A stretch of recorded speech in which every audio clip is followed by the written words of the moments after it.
Okay, we push that because of it's discontinued, and our manufacturers pushing discontinued because they know that that's going to push out more shingles for them in the long run. And so I kind of, if we're always blaming insurance companies, where do we draw the line between what the responsibility is of the contractor out there? Look, it's the sandbox argument, right?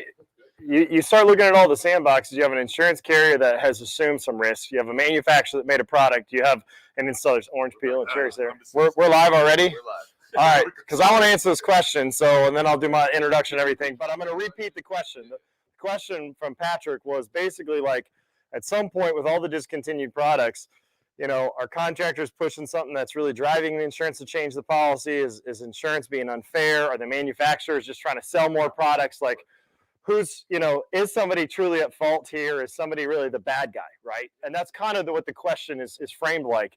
But you look at it from a sandbox standpoint, you have the insurance carriers who assume the risk of the house, right? You have the manufacturers who make the product, and it's fair to say that their interest is to sell products, right? They didn't make products to not sell a product, right? And you have installers who aren't in business waiting, eventually to sell a project. They're trying to sell a project too, right? Everybody's trying to sell a service throughout that. The challenge becomes, it gets antiquated quickly. And I think it's great that products like EuroShield enter the market because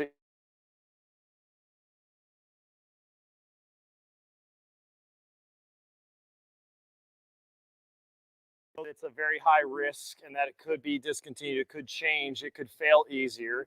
But when you introduce more products like EuroShield in the market, I think it makes everybody try and step their game up, right? The more we put composites in there, but the challenge then becomes if all the manufacturers start rubberizing and modifying and SBS, now we're going to go through another whole cycle of discontinued shingles in the next 2 to 5 years as they all keep up with the demand for hail impact resistant products.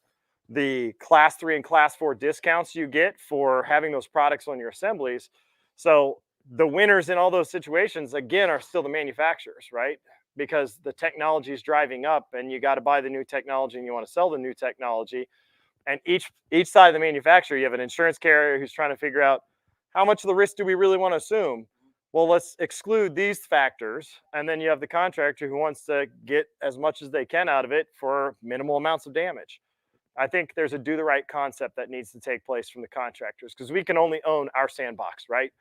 So if the product's available or if you can put them on a service agreement and maintain that roof as long as possible, right? Are there alternate options to try and get as much life and not just say it's discontinued, let's get this thing, right? Is there a reasonable repair option? Is it still available? I did one that was 2 years discontinued, but they sold the product brand new sitting in a warehouse. We repaired it, put them on a service contract. You could say that that's flirting with how long should that sit in the shingle yard. You could say that another contractor would have been like, well, this is an easy claim. Let's take it all the way to the max. Just do the right thing. But I think they're each kind of feeding and that manufacturer is stuck in the middle there. Like, we make products. We have to change the technology to remain competitive. So we have to get rid of stuff and sell stuff. I'm sorry, TJ. It's following question of mine. This is great. No, I'd rather have the live banter than anything else. You guys so where is the right thing to do then, John? Because I think there might be a misconception with your class out there for someone who's never seen it that John Scenic is out and he's going to push. You have a discontinued shingle right there. You need your whole roof replaced.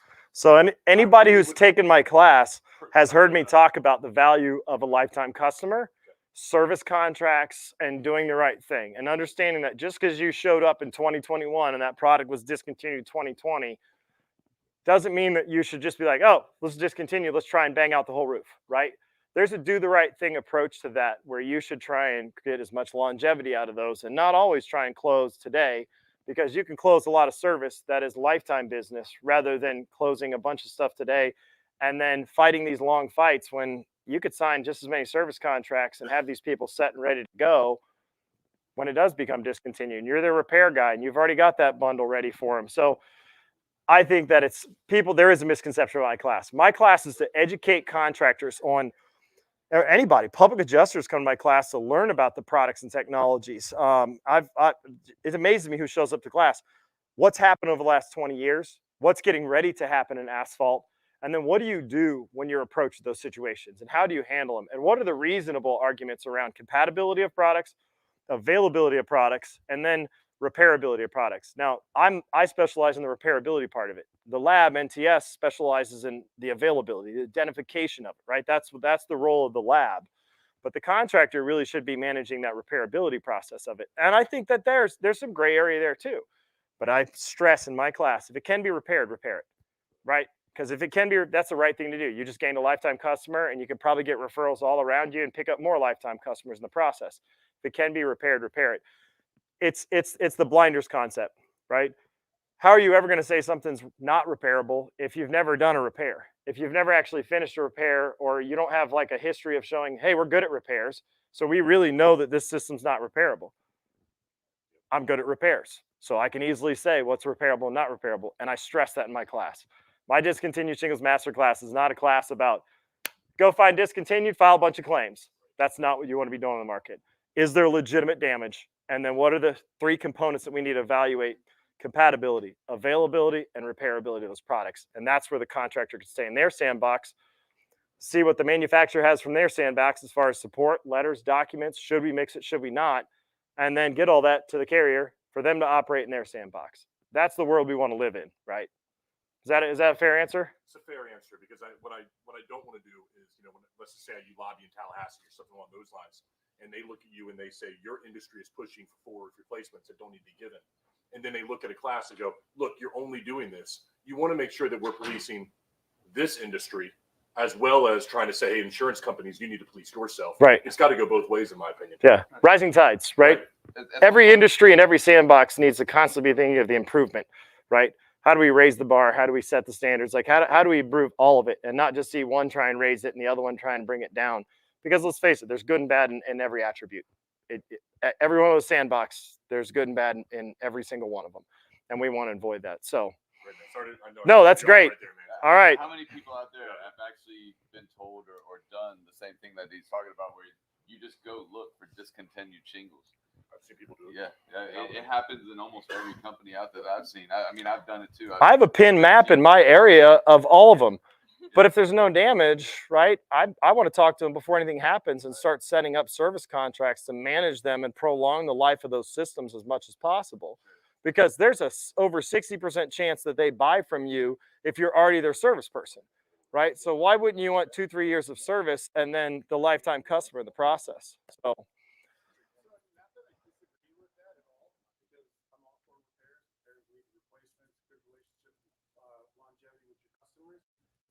In my market, they don't want to depreciate their value of their home, and it's because we know what an average time is 5 years in a home, and then so they're on something right. So then it's somebody else's problem, or it's a problem at sale, or it's just literally bringing down the neighborhood, and so your neighbors are poking it out, and you're bringing down the whole valuation of the neighborhood. Right. So like that is still a problem. That's why I still let you what you started with is find better products that last longer. Yeah. Don't get damaged by this.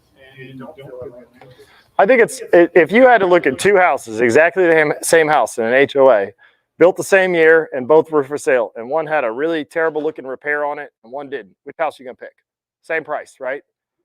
The challenge is conceptually, what is the policy for as far as valuation being affected? And I don't have room or capacity to talk about those things. I definitely feel that, right? Like I can understand that sentiment of, hey, this has a perceived and potentially a real value effect to that particular aspect, that HOA, that neighborhood, whatever it may be.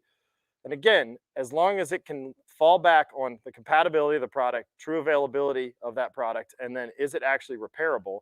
Unfortunately, not every state has visual line of sight matching laws to help that perceived. So let's say there is a compatible product that's still available and the system's pliable enough to repair. Unfortunately, there's very few states that actually have laws that say we still need it to look good. And that's where that gets to be a big barrier in that concept. I agree with you. If I pick between 2 houses, both the same price, both the same build, everything right next to each other, and one had an ugly repair on it, you would innately, every human on the face of the planet would buy the one that doesn't have the ugly repair. But there's not statutes and various supporting things in the states, all of them, to help with that. But either that or you're putting the cost on the seller to replace the roof, which they didn't take the course of getting the roof replaced or right. forcing the issue. Yeah, you're deferring that expense at some point, and it's only going up, right? So what's the value of that deferred expense? what's the value of putting on a premium product and not having to worry about those risks, right? So every homeowner's in a little bit different situation, but unfortunately, there's not enough statutory stuff state to state to help with the visual pieces. And I understand the merit of the insurance companies not wanting those things to exist. So that way, that's not a risk for them, right? But the manufacturers, they're not going to condemn a product just because it looks a little different. Their sandbox is not to condemn those products just because a little different. So now we've got two sandboxes that don't want it, and then the homeowner, the contractor that arguably do want that. So, you know, that's a kind of a split down the middle approach on that one. But it is a good point. Well, now 10 minutes in, my name's John Cenac. So, but I love live banter. So I'm going to talk a little bit about discontinued products because I want everybody that's watching or goes back and watches to understand some things. While I do it, I figured if we're going to talk about old products, I'm going to make an old fashioned. I'm actually going to show you a very quick cheat way to make an old fashioned and not have to go through the burden of all the muddling and everything else if you're hosting and need to make a lot. So I feel like a couple of people already poured it. Is it all right? Good. It's all right. Yeah. So there's a cheat way to do this, but you have to use nice alcohols to do this. So I'm going to make this old fashioned. We're going to talk about discontinued products. So So I like pre-prohibition cocktails, like old school cocktails, and there's an irony to that because here I am with old shingles, old products, old biscuits. So I love the base build of the old fashioned, but the base build of the old fashioned is a brown sugar cube, bitters on it. You muddle everything down, you dissolve the sugar. It's a time-consuming process, right? The whole idea is as things change and grow, you get advancements and improvements in things, right? So you can do things with a similar concept and improve the process. So rather than waiting for the brown sugar and everything to dissolve down, you can spice it up with a little bit of Cointreau to sweeten it and add that little bit of fresh orange flavor to it without having to muddle the orange, strain everything off, wait for the brown sugar to dissolve, and quickly make a party style old fashioned, an old classic cocktail that is simple and easy, and you're not sitting there for your entire party that you're teaching, muddling everything down while you're trying to host and you're doing this, you know, over and over and over again, trying to do this. But I like the pre-prohibition cocktails. I like the classic gin and tonics. I like the French 75. I like all those old classic cocktails. And again, as a bartender for parts of my career, yeah, great. The irony is now I'm into discontinued and old singles too. So I geek out about some of those things. So, because you're right, the art of the true old fashioned truly is discontinued. Very rarely do I see a restaurant drop that brown sugar cube in there and dissolve the whole thing and muddle the whole thing out. Come up with better technology. We'll make this. I'm going to talk about some shingles here. 2 ounces of your bourbon. Some people like to do a rye. We're going to use Buffalo Trace today. Pretty simple. I do not shake mine, so I think that beats it up too much and you lose too much overall flavor. I also don't like a ton of ice down in mine. But then we're going to use a ½ ounce of Cointreau in here. Skip the simple syrup, skip the brown sugar, all of that, and then we'll balance that out with a little bit of bitters. Now, since we're using Cointreau, I'm going to use an orange in here just to kind of add a little bit of that orange. And since it's an orange bitters, I'm going to go about 5 to 7 dashes rather than 2 to 3 dashes in it. And then just to chill it down, we'll take a little bit of ice. I guess we'll use the ice scoop. Probably the right thing to do, right? Not just my bare hands before everybody else has to have cocktails here. Oh, Matt, where's my spoon? Oh, my spoon's over here. Hey, this is a nice little cheat trick. You get a little bit of the juice from the Luxardo cherries in there too before you stir it. It's a nice way to get the advantage in there. So we'll get this stirred down. We'll strain it off and we'll garnish it. I'll be back for the garnish here. So strain this off down the glass. And then we're going to garnish it with a orange peel. And it always helps to take this and just kind of squeeze a little bit of the citrus oils out and get them on the edge of the glass. And then we're going to add the cherry here just to finish this out. Again, I don't like mine watered down, so I'm not going to put any ice down in here. I stirred it with ice. That's cold enough at the pace that I'm going to drink it. So for everybody watching, it's 5 o'clock, 5:30 on a Friday. Cheers to everybody who's watching. Let's talk a little bit about shingles, right? Basic, simple, refreshing. That works for me every single time. So there's really, I think there's a misunderstanding on discontinued shingles and reporting and shingle reporting and NTS. A lot of people think that NTS serves the purpose of solving repair versus replacement disputes. Again, from a sandbox standpoint, it's just another tool in the tool belt. It's still up to a reputable contractor to work their way through things, or a PA, whoever it may be, to work through it. But we all know products like this. If you're in shingles for a while, everybody knows what product this is. The Certainty Independence. All right, this product was discontinued in 2017. This one's from 2010, but it was discontinued in 2017. And there's really nothing like it out there, okay?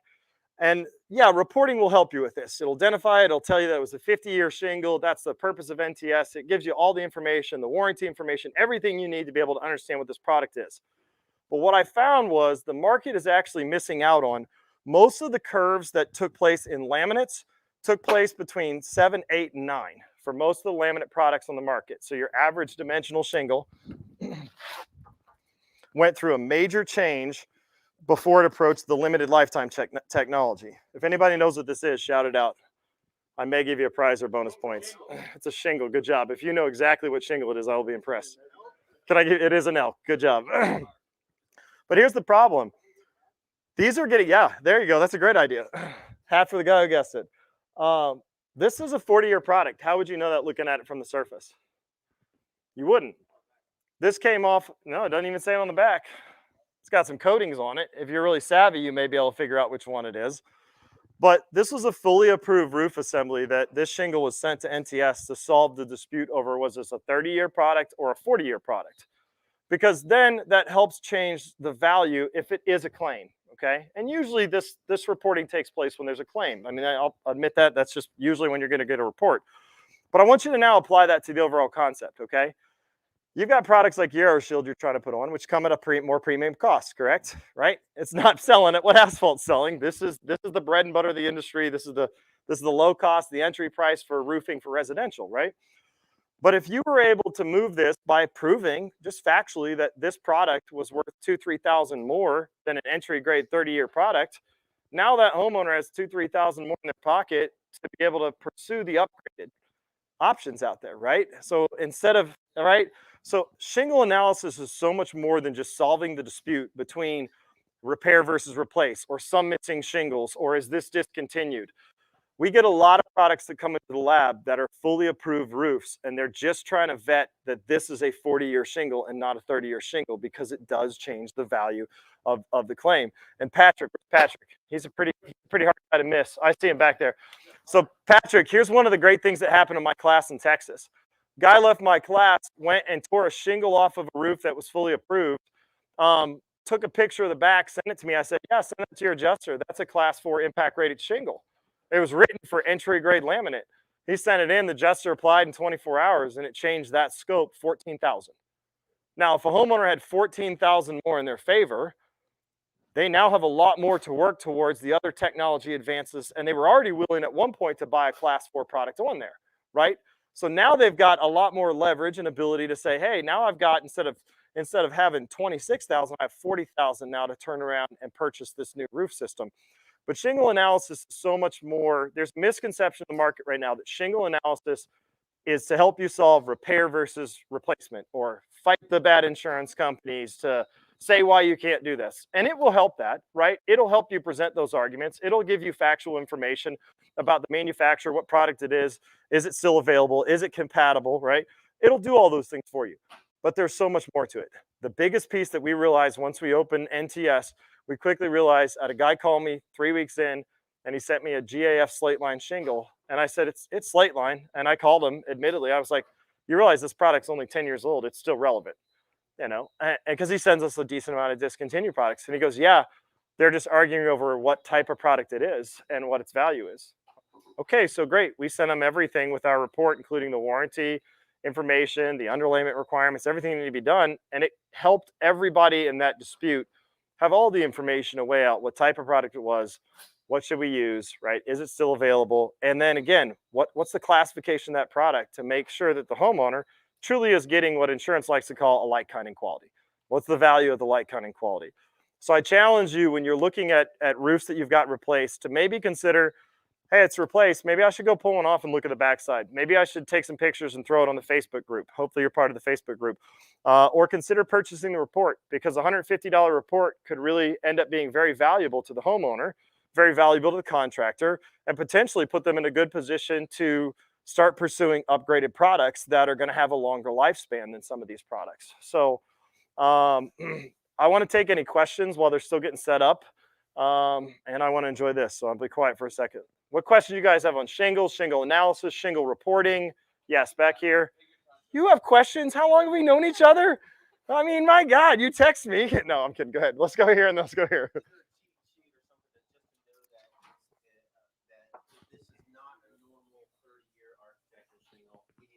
There is a cheat sheet, but the problem is a lot of the 30s and 40s were similar in size. The bigger problem is a lot of the 40s and 50s for the old architecturals were the exact same size.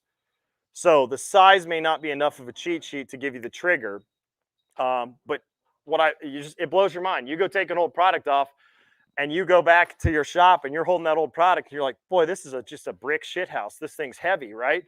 You can use, oh, was I not supposed to do that? No profanity. Did we have it? No. Okay. I heard a moan back there. Whoops. But so you can usually tell significantly once you're up to the 50 that, whoa, this is much thicker, much heavier than what we're used to in a regular laminate product. The other one that I found interesting too is the cheat sheets don't really help with designers.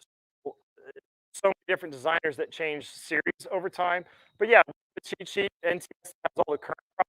And I challenge people to first say, does it meet anything on the current product list? Because if it does, it gets harder to analyze. If it doesn't, you're kind of already telling yourself this has to be something that's older, right? This is an old-fashioned shingle. This is an old shingle. But yeah, use cheat sheets, get a guide for your company. And it is a little bit different region. Companies like APCO that are more West Coast are going to have products over here. So what you need on your cheat sheet versus the next person, But yeah, use cheat sheets as a base principle. But then usually you're going to find you're in a neighborhood and you found one 40-year, another 40-year, and you realize that builder used all 40 and 50-year products. So I encourage people when you're working neighborhoods, markets, things like that, and you're doing multiple homes, once you get 1 or 2 under, you kind of learn really quickly, like, oh, this builder used this particular product. I know in my area where I was selling, one builder used Tamco, Heritage, English cut all the time. I could spot it. I knew exactly the homes that person built. I knew which homes those were. I knew her upgraded product was OC Pro 40. So we knew that the upgraded product that she used was a nicer product. Dimensionally different in size, so it was pretty easy. You could throw tape across it, but the OC Pro 40 measures exactly what the Oak Ridge does now. That's where you'd get tricked and be like, oh, this has to be current. Learn the environment too that you're working in. Very, very helpful. Yes, you little boy in the front. Can I help you with? Are there any shingles that y'all are able to identify virtually? There are a good handful that we're working on virtual identification. We're beta testing that right now.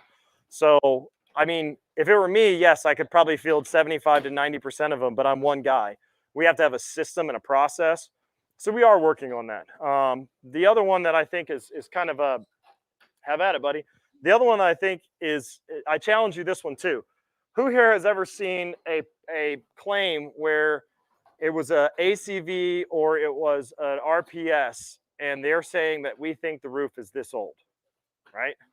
If you have an NTS report already purchased, you can email back our customer service email address and ask, were you guys able to identify the age? Usually we're close, so we don't put it on the report, but we'll go back and rerun it and see if we have a pinpoint on the age. We just resolved one where we were able to say, like, distinctly the product was from 2008, 14 years old, okay? And they said that the roof was 31 years old. We'll never be able to do that with digital analysis. We would really need every attribute off that shingle to be able to solve those problems. So we want samples to build our database as robust as possible, but we're working on digital analysis for certain products. What we'd like to be able to offer is a digital screen, and if we could do it, great, there you go. But we can only give you these attributes to that digital analysis. Right, exactly. Especially all the designers that everybody knows are discontinued, that's the big one. Like all of the faux laminates and stuff, yeah, we can easily do those. We know when those got to, everybody knows the warranty on those. We're working on those first and foremost. Yep. Well, it's an Elk Prestige 1, so it's the 40.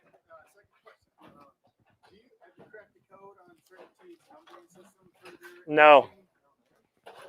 There used to be a guide for it that you could find online, but it's not completely accurate. So we are systematically putting every number in that we get, and then we ask and find out those dates, and we're just really trying to work for getting a basically an algorithm that figures it out for us. Yes. The challenge is they can't determine color. They can't determine color. We ask them, we send them to them and say, hey, can you tell us what, where, and everything? So they then tell us what, then we take all their answers with the code and we're building a database with it. The challenge is they don't put color in their system, so they can tell you the plant and the year, but they don't know the color. So there's usually a limitation or a barrier of what all they'll be able to release, even off the coding. But GAF, once they went to 2010 and printed all the shingles the same on the back, you can give that number to the manufacturer and they can tell you within 72 hours of when it was made. That helps solve those RPS and those ACV policies there. Very, very powerful. Other questions? It does. Yeah, Florida's an anomaly because he's asking if they have the Florida product approval number on the actual shingle. We're getting to a level where we start seeing some of those come in, where now we can kind of be very precise about the information on those. Yep. Other questions about NTS, shingle reporting, discontinued products, old stuff. Here's one thing we're going to do. We're going to, I believe we're going to rip the hail cannon at a couple of old asphalt products just so everybody watching can see really what that EuroShield's capable of compared to what hail does to some other products. So we're going to rip it at that just so you guys can see what a 10-year-old, what a 14-year-old, what an 18-year-old product looks like having hail ripped at it. So I've shipped in some from the lab today for us to be able to shoot some hail at. But we've got a lot of exciting initiatives coming, yes. But I encourage people to really think about it's not just a solution for repair versus replacement. It's so much more than just that from a reporting company. Other questions? Josh, you don't have any questions over there? Patrick, you got any more you want to throw at me? Because, I mean, you threw me a great one right out the gates, and I really appreciate that. You're like, let me challenge this guy's thought process at 5 o'clock on Friday, right out the gates with everything I got. Right? All right, right back. Manufacturers, besides maybe one or two, but big ones, why don't manufacturers build shingles that are designed to last longer? I will give you the comparison of a contractor, right? When it comes to a contractor, are you ever able to achieve time, quality, and price? Best price, best quality, and fastest results? No, you can't, right? You can usually get 2 of that 3. So the same kind of concept applies to asphalt. It's the entry grade product. There's not a lot of motivation to make something, and it's asphalt. I don't know there's a lot of ability to do it, but I know this for a fact. The asphalt manufacturers are working really hard to develop better technology. So then let's look at it this way. If we're looking at like that same concept, what all attributes can we pick? You can get a class 4 product, okay? You can get a high-end product when it comes to asphalt and shingles. You're going to pay a higher premium for that. So you're kind of buying a better resistance to weather and a longer expectancy of the life when you want that. You can nail it with 6 nails in some situations to have higher win ratings. So there are ways that costs increase that you should have more leverage and increase that. But I don't know that lack of motivation. I think part of it is just how far can you really take an asphalt product? That's the other challenge to it. It's a good question, though. It's a fair question. I know they are working aggressively on the impact-resistant mats. So, other questions? Are we all wrapped up? Are we ready to switch it to you? The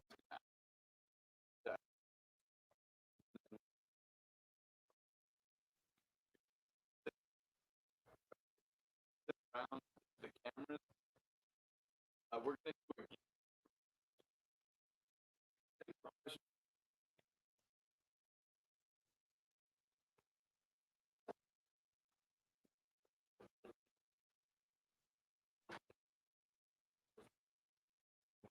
No, not here for that. They are putting in better ways to product. They're watermarks where you just get them wet and it says what it is. They're putting in different stampings, different prints, different black light, a lot of different technology. Yeah, there's a like everything long term is going to be inventoried some way that you can just scan and check those things. There's a lot of them working on those pieces and components, but we're not going to see it. We're not going to see it on that piece is going to have to exactly. You're an entry grade product. How much money you put? The only way that's conceptually that the asphalt asphalt and the cellophane for it to be pressed there, for there to be something there, but they have to have that. How many of them? Do you do one in a bundle?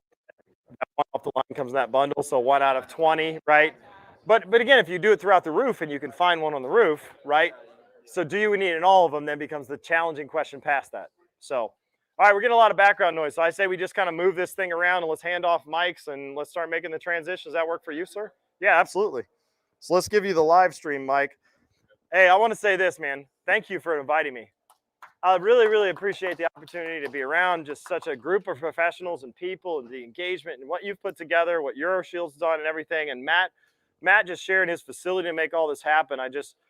The cultivation of all these minds together is really, really powerful. So I thank you for inviting me and let me be a part of this. Everybody, there's gin and tonic and there's old fashions. So help yourself if you want to enjoy 5 o'clock on Friday while we shoot hail at stuff, then by all means. So earlier this year, John and I had an opportunity to work together with Matt, and it didn't happen. And I was extremely sad that I didn't get a chance to work with him all year like I thought I was actually going to do. As that one. Oh, wait, this one. Yeah. So when I had this dream, I immediately called John and Matt, and I said, this is our opportunity to work together. Let's make this happen for everybody. And I'm so excited that Matt, John, and then everybody else that's here right now has made this. You look how many people are standing in here right now. Almost 6 o'clock on a Friday. Right? And most of you guys have been here all day. So we did something special, and it worked, and we're still here, and we're going to have so much fellowship after this. So please accept my thank you, okay? How many of you can honestly say that TJ dreams about you? I do. I mean, he dreams about me. Like, well, it was a hat. I don't know if that's a good thing or not. How many of you can say that TJ dreams about you? That's a real. Right. I called my wife. I was like, hey, man, dudes are dreaming about me. I just want you to know that that's taking place. Just want to be transparent with you. Yeah, okay, well. I called her and told her about this right away, and she was like, sounds like that's going to be a good trip. Yeah, so I no appreciate that support for my spouse, man. Let's shoot some hail at shit, Yeah, let's right? go. Let's go. All right. So real quick, we're going to do a giveaway with Mobile Mike. And also Canner and Pentaluga. And we have, we've got, are we going to do 3 fishing trips? 1 fishing trip. We got the massage. How do we decide that we were going to do it? We're doing a drawing right Okay. here. All right. So we're going to give it 3 fishing trips, right? 1. Well, I mean, for 3 people or just 1 person? Okay.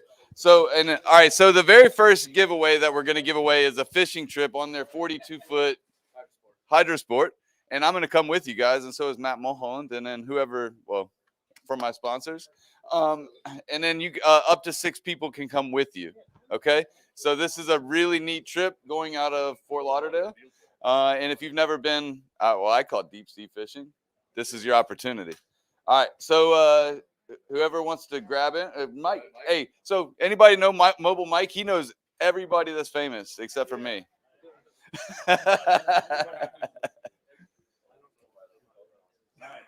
Roll now. Hey now.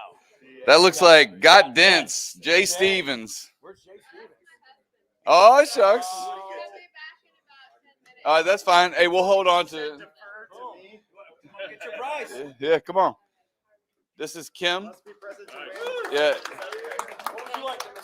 You want to know what's weird is that Kim actually lives about 4 minutes away from me in Colorado.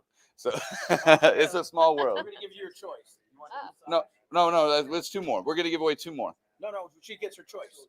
Oh, Or the backpack. I thought we were doing doing. the grand prize last now. Oh, I already did the fishing trip. The fish trip's last. Oh, it is? Yeah. Oh, well, shit. You're fired.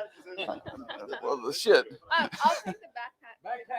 Make some noise. We got the backpack. Well, there you go. My bad. I didn't mean to give the grand prize away. All right. This is the massage. All right. Can I get a drum roll, Mike? Yeah. There we go. All right. Who's that? We have Alex.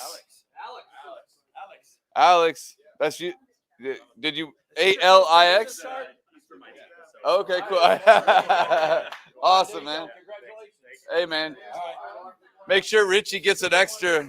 Yeah. This is the fish. All right. This is the fishing trip. Who wants to go fishing? All right. Should I pick it? Yeah. This is it. Get it in there. Oh, I can't. Don't look. No cheating. I got it. This is for 6 Drum people, roll. by the way. 6 people. Aldo's not here though. So we keep going? Aldo? We Aldo. should have somebody here. Yeah. All What right. do you guys think? Somebody here? All right. All right. No more looking. Oh. Kim Stevens won the fishing trip. You got it.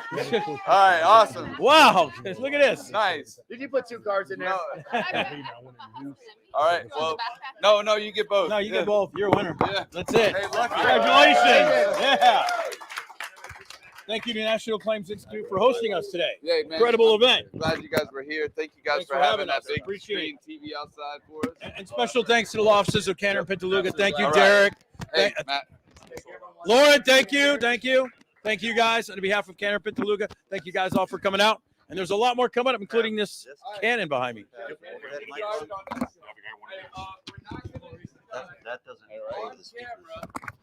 What shingle we're actually shooting except for Euroshield. All right. Legally, I don't want to be having any trouble because we're probably going to destroy some shit. So, but if you guys want to grab a chair, please grab a chair. It's going to be a little bit. We were trying to clean up so we could be safe, and then also make sure we have plenty of room for the cameras. So if you guys want to sit down, please. If not, stand and be tired later. All right, awesome. Patrick and Patrick Carr, as well as Chris Middleton. When I was a police officer, but real quick, when I was a police officer for 14 years, and my corporal and then my sergeant, he would pass down his uniforms every year, and I would end up getting his uniforms because I was real small. And his name was Chris Middleton.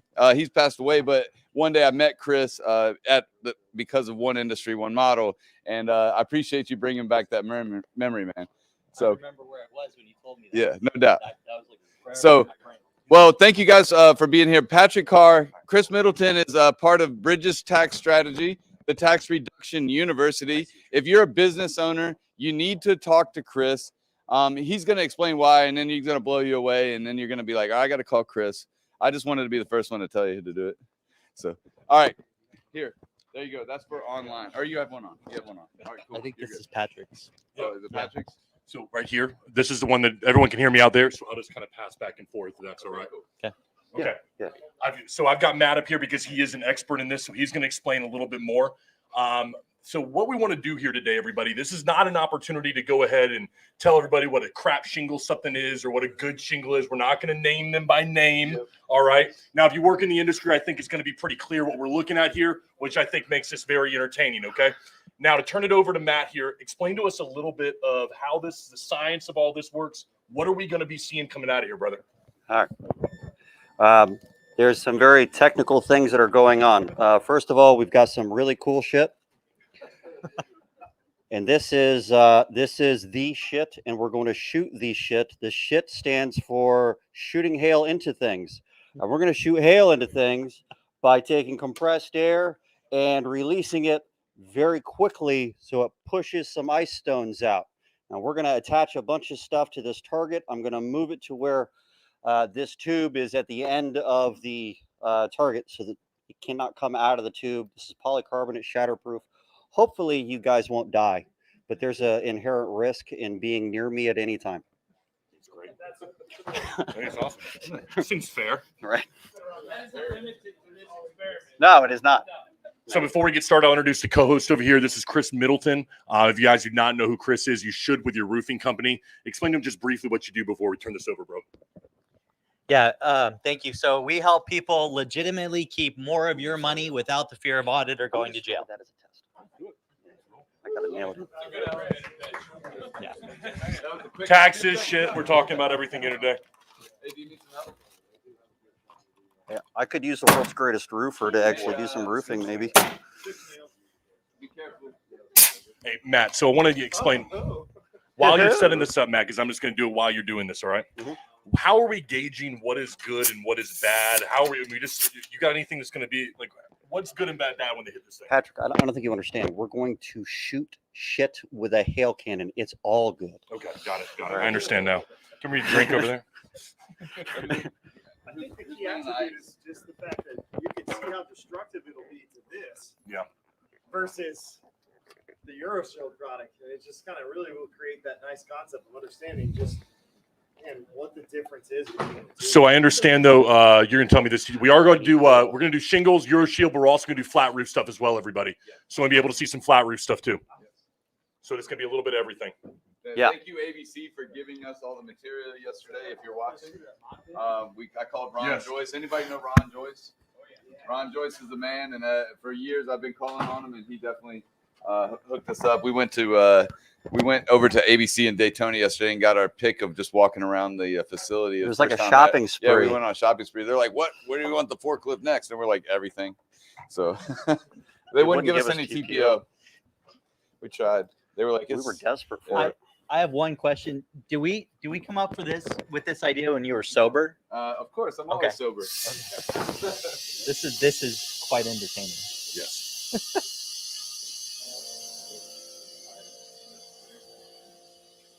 Matt, All how right, so I'm fast going do you think- to a PSI of, we're doing 30 PSI, which doesn't sound like a lot. When we're firing hail, we want to attempt to fire at terminal velocity, which means the speed at which the hail is no longer accelerating because the force of the air friction pushing up against it equalizes with the force of gravity. So it gets to a certain speed and then it stops going down. Now, it's in a thunderstorm, so there's other winds and everything involved as well, but we're going to start with just terminal velocity. In order to figure that out, it's going to go through this tube, across that green thing, and that's going to tell us our feet per second. We'll have to do some math to figure out what the miles per hour are. You guys all have cell phones, so I don't have to do the math. That'd be cool if you help me out with Look that. at all these people with cameras on us. Right. We're going to see if my little laser dot works too. I 3D printed a bore sight on the end of all these. It's going to be awesome. We are going to shoot the shit out of this Hey, thing. let's just do it. Let's do it. Yeah. All right. Well, You I guys gotta ready? get the hail in Hey, there. If you're sensitive to noise, make sure that you. It's not that loud. It really isn't very loud. This way out here. Turn that guy. Oh shit. Plugged in. Oh, it's been on this whole time. It's dead. Knocking off fast. Batteries. Oh man. 9 volt. What do you need? 9 volt. Anybody got 9 volt? I do. All right, while we're waiting here, yeah. All right. All right, yeah, ready to go. Has anyone ever done a test like this? Or been a part of? No, I just what was a great shingle or what was a good product? I'm just curious if anyone's done something like this in the past. No one has seen something like this? What did you? Okay. Okay. With shingle? No shingle yet? Flat roof only. Okay. So no one has seen a shingle that's ever hit shingle like this. So we're all going at this completely blind. All right. Seems like it's going to work well. I'm going to move that towards that. I moved it away just because I had to install the shingle.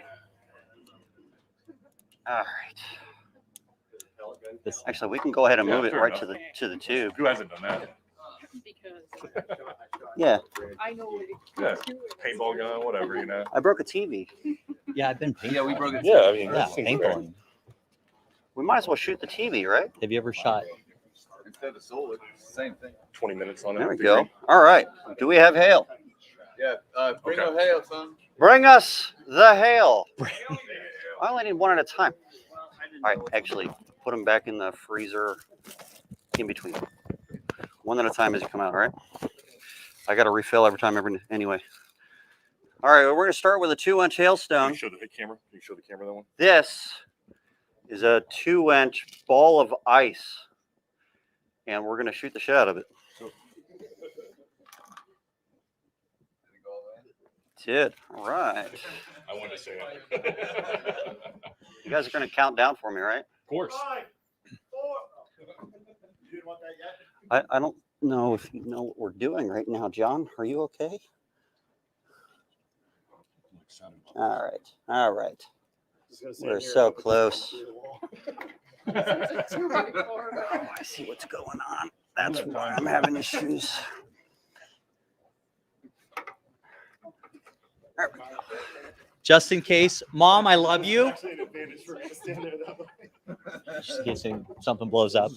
This is All right. That is in. We're good. Okay. Okay. You ready yet, Matt? Yeah, People are probably. tired. You know what? Spent so much time on it. I want it to be perfect. That's still good. We are ready to go. This is why we practice in the off season. What in the world?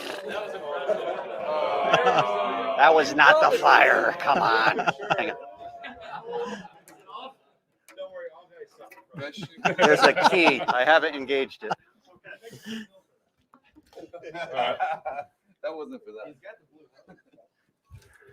Is it back in? Did you put it back in, the ice? All right. All right. Patrick looks down the For look down the future tube. reference. Well, that didn't work out like I thought. Okay. All right. Now I got to turn this key and we Yeah, fire. we shot it before. Found noses. Drum roll. Here we go. Give it a second shot. 3, 2, 1, fire! Oh, much better. Much better. Much better. That was great. And that was 30 Oh, psi. Look at that. That's perfect. All right. Error. Bloody hell. We did not get a good reading. We don't know what speed Well, that we was. still got some. Okay, I think the Might shingle been tells too a really close. good story I here. think it's Jingle's done. I think the shingle tells a really good story. Yeah, do we have a camera to get close on that? So he was close on it. John from Name That Shingle's going to tell us the story here. So what we have here is we have fracturing of the base mat, the fibers, loss of granules, overall cracking. So by far, I would say this destroyed this. Done. Done. There was There you a go. noticeable difference between A and B. A notice before and after, a noticeable difference. Very good. I'm happy with that. Should we hit the same thing again or do something different? Let's mix it up. I think that tells a good story. I don't know that we need to shoot that again. I think that one's pretty much done. All right. All right. Where's the pry bar? Up close? No. We just put the Euro shield on since that's what everyone's waiting for. I got a whole board for that. Little tile. Let's go a little harder. Time Oh, lapse. time Up lapse. close. Close. Not time to get on the knee yet. Yeah. How you doing, man? Do you want to do? I Saw you say. in Orlando. You want to do another shingle? You want to do your shield? Or do we want to do I'm- yours? We have all this to go through. A bunch of stuff here. All right, Euroshield's like This a is the, high thing. We the can do down that moments in last, between, right? so That's good you got to times. build up to it.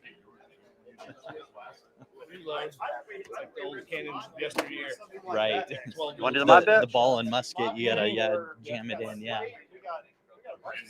All right. Once I start getting into the boards, I have to attach it to battens. So let's do all the shingles we're gonna do, and then move on to that. All right. Hey, he can nail this up there. Well, that'll work. Is that the coating? Oh, What is it? You do it now? Yep. All right. What is it?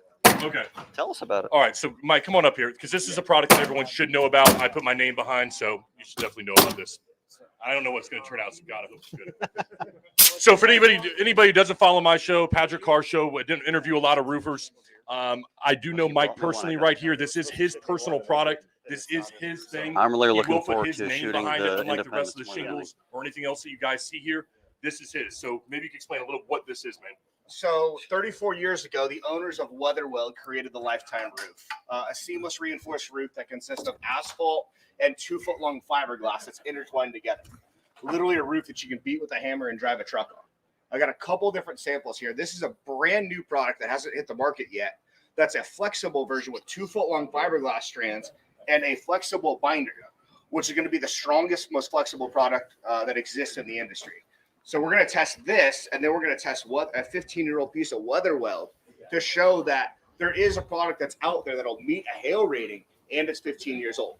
And there's not too many manufacturers that will actually bring out a sample of an aged of material that's designed to actually last. No, Mike, this is for a flat roof, correct? It is one seamless flat roof that you put on there. It's either a flat roof or it's a repair product available on the button. Right.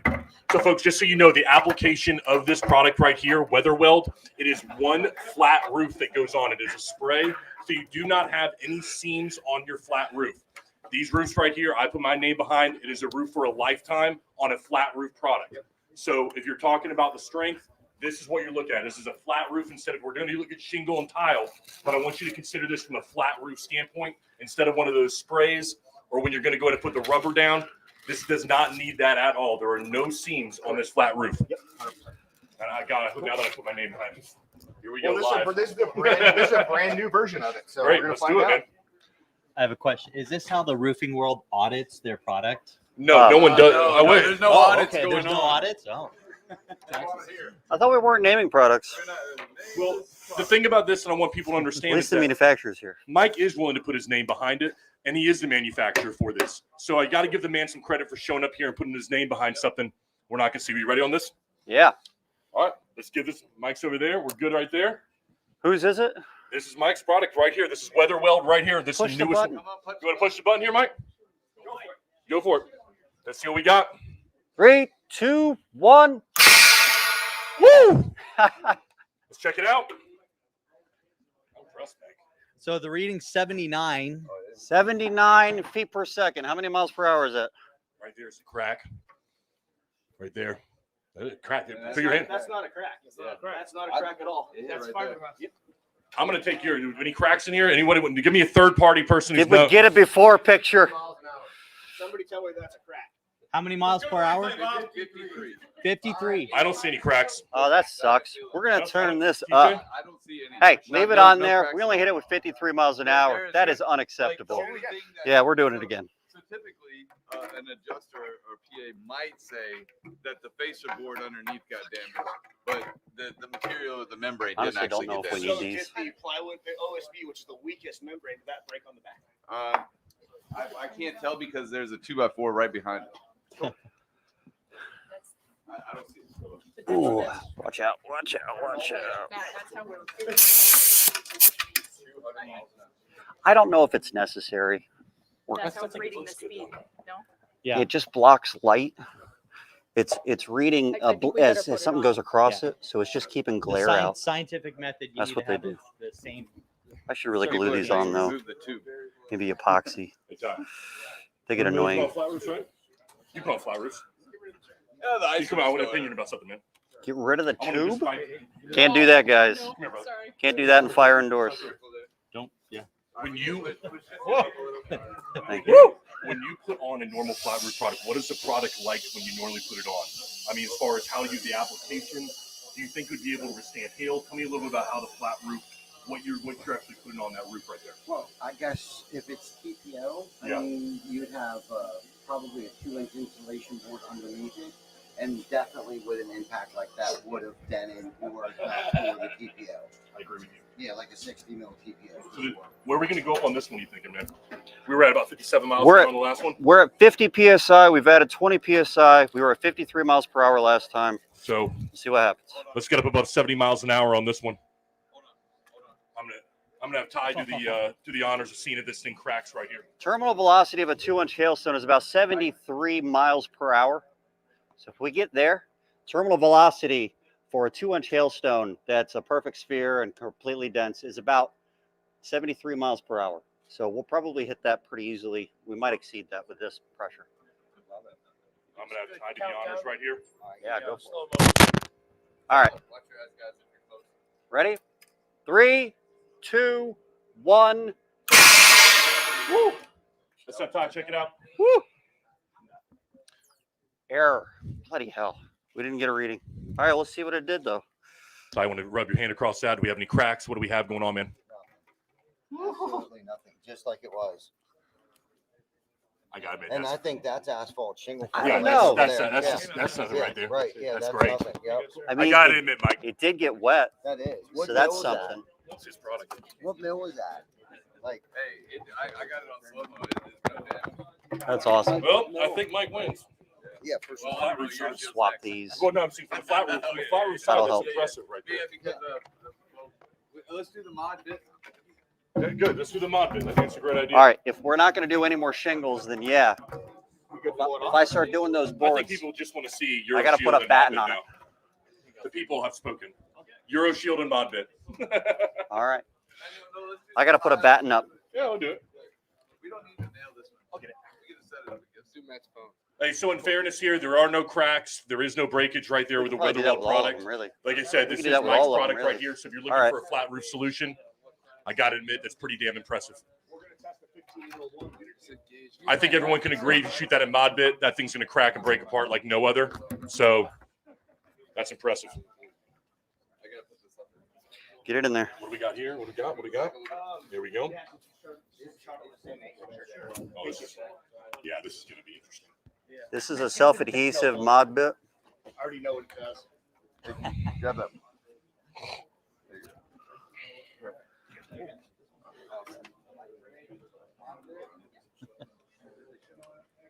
All right, so if I was going to hit this mod bit,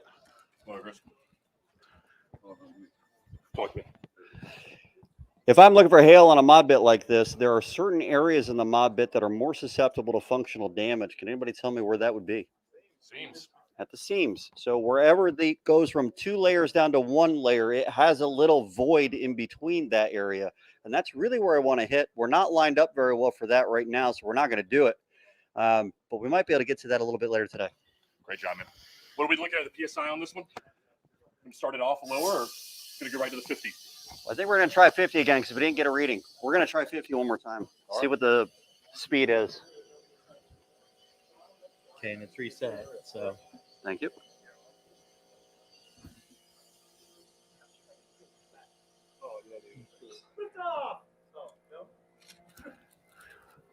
So if you're worried about taxes hitting you hard this year, my man right here, Chris Middleton, is going to be the guy who can really help you out.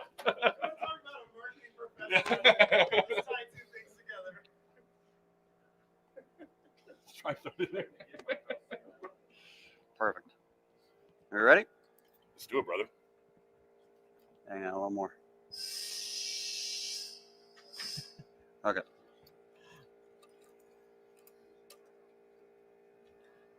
Three, two, one. It stayed intact. We can shoot that one again. No damage. Brand new mod bit. Well, yeah, I can see it. Pull the board back. Matting's broken. Pull the board back. Oh, there's a drink back here. All right, so the granules are going to be loose. got an error. Yeah. Oh God, you can feel that. There's an indentation for sure. You can feel it. No questions asked. You can feel it. Should we use the same hail stuff? Hey, John. So over time, what's going to happen to that mod bit? Well, you're gonna have more sunlight exposure to it, so it's gonna compromise the overall base Do you mat think on that this. base mat is busted and then the water might intrude? Well, that's a possibility, but it's water. You're gonna have water retention now because you've pitted this out, so it's gonna decrease the life expectancy because its water shedding capability is changed. It's compromised at a minimum. Now, I'm going to disagree on that. I'm going to say that for mod bit, for being brand new, like right out of the package, it did very well. it did great I for think brand we new. need to shoot it again. Okay. Shoot it again with the same ball. But if this is a flat roof, this is gonna hold water. There's going to be an indentation. Right. That's what I'm saying. It's gonna At the affect same its time, there's water gonna be shedding at least ability. 3 layers of asphalt. True. So I'm going to give credit where credit's due on that. Let's shoot it higher. Let's shoot it faster. Shoot it. Let's break the ice ball this time. Let's break the ice. That wasn't that fast. Oh, crap. Assume the position. I shoot it at 70. And Ain't that some shit? It definitely doesn't go goes out out of the fast 1 on inch those depth. taxes at the end of the year, All though. the way. what really comes up fast is those quarterly payments that you're supposed to be making. Quarterly payments, I agree. Commercial's got commercial questions. On your way. You know what the boss? So we're going to try to bring this up to 70 PSI. Yeah. All right. Now, 60. 60? 60. And we are Can we bring it up? loaded. For We're ready. This is so cool. You guys like shooting shit? We love it. Me too. Okay, we got an error on the Yeah, reading. we got to reset that. Let's reset that. Yeah, let's push. Yeah, push it up. I got it. There you go. Hold on. All right. Are we ready? Are we hitting the same spot? Why not? 3, 2, 1. That would have hit me in the nuts. No, it broke the ball for sure. That's a very bouncy roof. Now, this has SBS in it. We don't need to say what. I didn't say what brand it was. There's only one. All right. There's other ones. All right. So Talk to me. More than All one. right, let's actually. bring the commercial guy in. Michael, what do you think, man? I'm the shingle guy. Bring the commercial guy in. Let him touch it, Matt. It's delaminated. It was never laminated. Okay. Well, it's unstuck. Is it a peel and stick? Yeah. Got it. Well, it's I peeled off. stuck it There's a yesterday. little bit of granule loss. All Yeah. things considering, brand new, not bad. Like I'll give credit where credit's due. Yeah. Is so it, as the tube would it gets be notable dirty, for I might try for a rotating claim the being tube. brand new? Absolutely. I think it's just getting wet. That's why I had that squeegee. Because what you're going to see We is could you're try going to see the loss squeegeeing it of again. granules. You're going to see it in hundreds. I don't know if we're gonna hundreds get good of places. science today with all this going on anyway. Yeah. But I'm ready for it. Good deal. Yeah. Cool. Next, we have an 96 miles per hour. So I brought a whole bunch of age stuff. So That was 96 miles an hour. What's on your roof? Can we go cut something off your roof? No. No. Huh? I got material to patch it. Well, I love the. I mean, I do too. The cleaner. That's awesome. We got a Q-tip. No. No.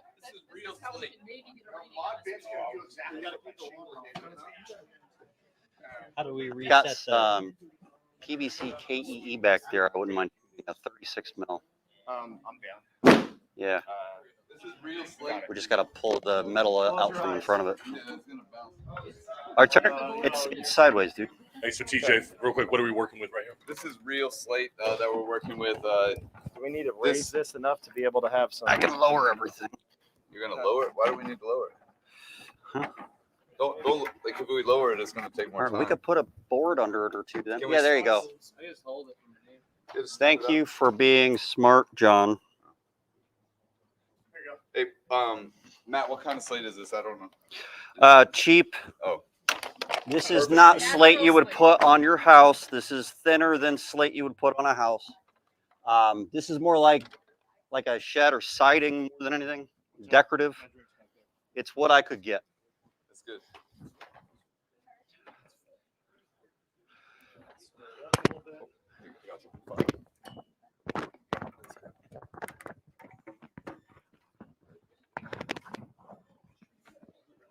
All right, I'm going to raise this up. Yeah, I love to. Sure. Yeah, these will shatter. I'm going to lower it actually. I've got safety glasses for anybody that wants to be really close. I've got safety glasses. Maybe we all just back up. Close your eyes. You're in good shape. Some various products, anything from your flat roof, your mod bit. That's about where I want to hit it. Product out of Right California, there. do incredibly well. And what we're going to be doing, if you look at the floor right here, Hydraulic platform. Yep. perfect. Start with technology. This sound better the second time. So that was 60 psi and we hit 98 miles an hour. All right, so here's the national. We got a reading and then it went error. I think when we move it, it goes error. I don't think it does. It's like that we're live. Yeah, well, I could. Yeah, that'll work. So We don't need this. Let's see if it'll catch it. You've got a lot of guys shooting hail cannons, which means that there's a lot of phones out because this is what people enjoy. But really, this is about testing to see what works and what doesn't on top of a roof. So right now we've got a slate product. You would see this normally like on maybe a, I don't know, you might see this on a shed. Okay, this is probably not something I want to put on the house, to be honest with you. But this right here, we're going to shoot it probably about 90 miles an hour with about a 2-inch hail ball of ice. So we're going to limit the hail that way. Now, normally, folks, when hail hits your home, it's not going to come straight at a shingle, not going to come straight at something. It's going to come from all different directions. So this, while this is a good test, I can tell you 90-mile-an-hour hail is going to do a lot more damage than just something that's going to be straight on. 90-mile-an-hour hail. And a 2-inch ball of hail that. So that last one was 98 miles an hour. 98 miles an hour, the last one. So And that's what we're going to do again. Now, listen, guys. Hey, so when you hit a surface like a stone like this is very thin. It's going to shatter. A lot of it's going to fall. If this was on a real roof, you'd have a lot of shrapnel that then goes everywhere and breaks other pieces of stone. So this is going to be really interesting. But if you're going to be as close as TJ is, you should probably sign a waiver. Verbal signatures. Are we ready? TJ, are you serious? You're going to sit like that? All right. 3, 2, 1. Woo! Did it survive? Tell me about that. It survived. We're looking at probably about 98 to 100 miles an hour right there. And we're going to take a look at John Cena, see what he has to say right here. What are we feeling over here, John? I think we need to go That bigger. ball was too soft. Oh man. I really do think We that. need a Looking bigger at how stone. It wasn't very clear, and I What do you feel like think here? there was a lot Snowballs? that was stuck to Yeah, I think that was a snowball. No, this is the tax guy. We're going bigger. Out there following us right now. Like it up for the tax guy. This guy will save you some money. Wait a second. I got a question for him. Question for the tax guy. Obviously, you want people to hire you, but just for everybody watching, like, what's maybe one of the most common things a business owner just misses or forgets or doesn't think to do? Like, what's like just one little common nugget? Like, what's something simple? Yeah. So the question was, what's something common Right. that business owners miss on their taxes? Well, a lot of people don't realize that you can rent your home to your business, the 14-day rental rule. I'll tell you, a lot of people do that wrong though, and they undervalue. I have a methodology that teaches you how to capture the most value for that. So, Huge. and another thing is the websites. Like that I tell Especially people, gets if your the wooded area website there, is ADA especially in the center. compliant, that gives you a tax credit What do up you to mean? $5,000. Talking about the bottom of the exposure? So, Two Oh, big I can things lower right there it. if you guys are watching. If you need help with your taxes, Chris Middleton, Erase the board. website. I can lower this tax whole thing. reduction university.com/WGR. So, world's greatest roofer. World's greatest roofer. Thank you, TJ.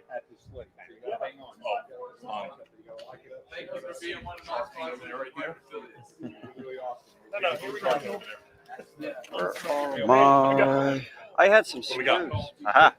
I'm going to give y'all. So thank you for that answer, because I feel like, one of the challenges in any small business is there's a lot of thoughts that go into entry, and then there's little acumen pieces that get missed at the end of the year or the end of the first year, stuff like that. So, details like that. I'm gonna lift this and talk at the same time. Oh gosh. Need some help? Yeah, there we go. We're good. I'm going to observe. Right. So, how many years do you miss that detail, right? Oh, Like, if that's If you miss it for if 10 you miss it years, for 10 years, it adds up real quick. at 15 grand Right. per year. I found an error in mine. Okay. And admittedly, I don't. Admittedly, I don't want to say what the error was. Is theirs in live stream, or is that? Hey, I are you just don't holding even- for looks? Is I that just what it told is? you, I don't know what this Not is. yet. So- Oh, it is? Okay. Already. Yeah. So I found Yes. an error in mine. Yeah, this is a big before I one. got into consulting. I'm To going the tune of 70 now. 5,000. I don't know if this will Like, fit what's in here. 5,000 for the average person? Hey, this is one. This is the I have biggest 5 snowball. kids. That's Christmas. This like, is 2 1/4. That's a ton of money. Two and a That's like quarter. a quarter of a trip to Disney World right This now. is Yeah. 2 and a Buddy, quarter. I took 5 kids to Disney World. I know that's a quarter of a trip. To Trip, Disney World. yeah. You're not even like Yeah. you're preaching to the choir here. Yeah, All yeah. right, this is gonna melt a little But more. money's money. It's not gonna be fun. We're gonna shoot. Liam, What did you say earlier? Like it's a little I think it's big. I good gotta to get. say, do the I'm thing gonna you let do this best, melt a and little then bit. you Give me wanna another hire out 2. the rest, right? Another Like, 2 inch. Sure, I'll take credit. Yeah. I can't remember if it was you or somebody in the room said that at this point. So like, you gotta understand where to hire out the professional and bring in the professional for the next thing. So Yeah. I value having a good accountant. So I'm glad you answered This that shoots question. hail into things. In roofing. In the construction and roofing. This is the shit. Man, you gotta All right, put riches in we're the doing business. some You gotta shit. find people that We are got some cool shit. We're just Absolutely. That's some bullshit. look at this shit we're doing. Look at all this shit over here. Look at this shit. Hey, so Matt, give us a rundown what we got going on this one right here, brother. Oh, jamming. All right, so we're gonna try to hit the leading edge, where the bottom edge of the exposure of this slate. Our Euro Shield rep Leslie has We might be told live. me that it is going to break if we hit it there. Plus, I Leslie, added you another putting your name 6 behind this PSI. break right here?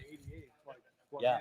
Yeah, because that's Yeah, is it gonna that's break? Potentially, I mean, and roofers spend a What are lot we of at? money on ad We're spend, 70. and if you can make your ad spend, ADA compliant, Leslie says it is going to break. Is anybody Put your entire taking name bets? behind it right it's a here. $5,000 per year credit. No problem. Anytime. All right. Yeah. Yeah. Anybody on there? Yeah. Okay. There we go. 3, 2, 1. Whoa. Not break. That was cool. Bloody hell. What happened here? Oh, it broke. It broke the corner. Oh, we got a corner break. We got a It corner definitely break. broke the corner. And they're You guys working gotta good. stay tuned. Yeah, all right, that's pretty good. Leslie is the truth worst. Leslie is the real. Hey, here we go. We can see it right here, everybody. want What's to up? hit right Take here. this. I want to hit right Broke, here. broke. If we hit right there, we're gonna have a hole in it right there. Yeah, Aim for that I would spot. agree with you. All right, let's aim for that spot. All Pull it back forward. Here's a little fun fact on this too, right? Fun fact. When you are evaluating this for hail damage, right? Hey, so anybody that's not familiar with slate, I'll give you one slate nugget when you're doing your inspections. You can usually see the weathering difference on slate because slate's been on the system for a long time. So fresh chips, you can kind of see the weathering difference. You won't see it on this, but like if you had cracks like this and the staining was the exact same right here, that's like 10, it's old hail, right? But if you get fresh chips on an old slate system that's 30, 40, 50 years old, it's got a little bit of coloration change to it. And then that fresh chip, you'll see right behind it, just the weathering difference. There's no weathering to the slate behind it. So when you're Like you guys have inspecting never been to a slate gun range systems, that's one of the valuable things to look for on hail. It's just what's the weathering difference, because it really helps you have an advantage when you're talking about, hey, this is new hail versus old hail with a adjuster or engineer or anything like that. Try and look for that weathering difference there. So Let's get some credit to Leslie out there. Austin on there? Pulling the brake just like it happened. Different Austin? Do it again here. You're ready to shoot some more. Like it up, share it up. Get everybody out there. All right. We're moving this one too, Matt. What do you think, Pat? Okay, so we moved it up just a little bit. We're still going to hit it directly between the two slate shingles, tiles. I always want to call them tiles. They're slate shingles. Shingles, I would say. Yeah. And I think, honestly, I still want to go a little bit higher than that. I want to hit right above the top of the course below it. Yes, we are. Go with what Matt wants to do. Matt is setting the rules here. Yeah. Matt, he says We're going to do what I want to do. No pull today. Matt's been waiting for this for a long time. So. Yeah. Come on. Charge. Where are we at on the PSI side? Whoa, Oh, I forgot. 76, 77? I got excited. So cool. You guys got to hang out. You got to get Uh-huh. some more lights here. Kind of I have actually. It feels really good.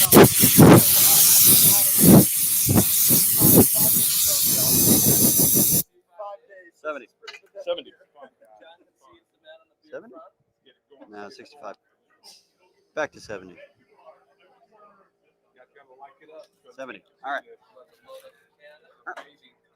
Send it 75? No. 70? It's a 70. 70 PSI? 70.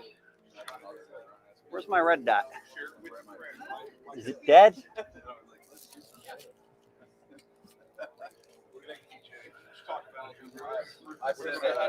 That looks like a bullet. It's a bore sight. My batteries might be dead. They are.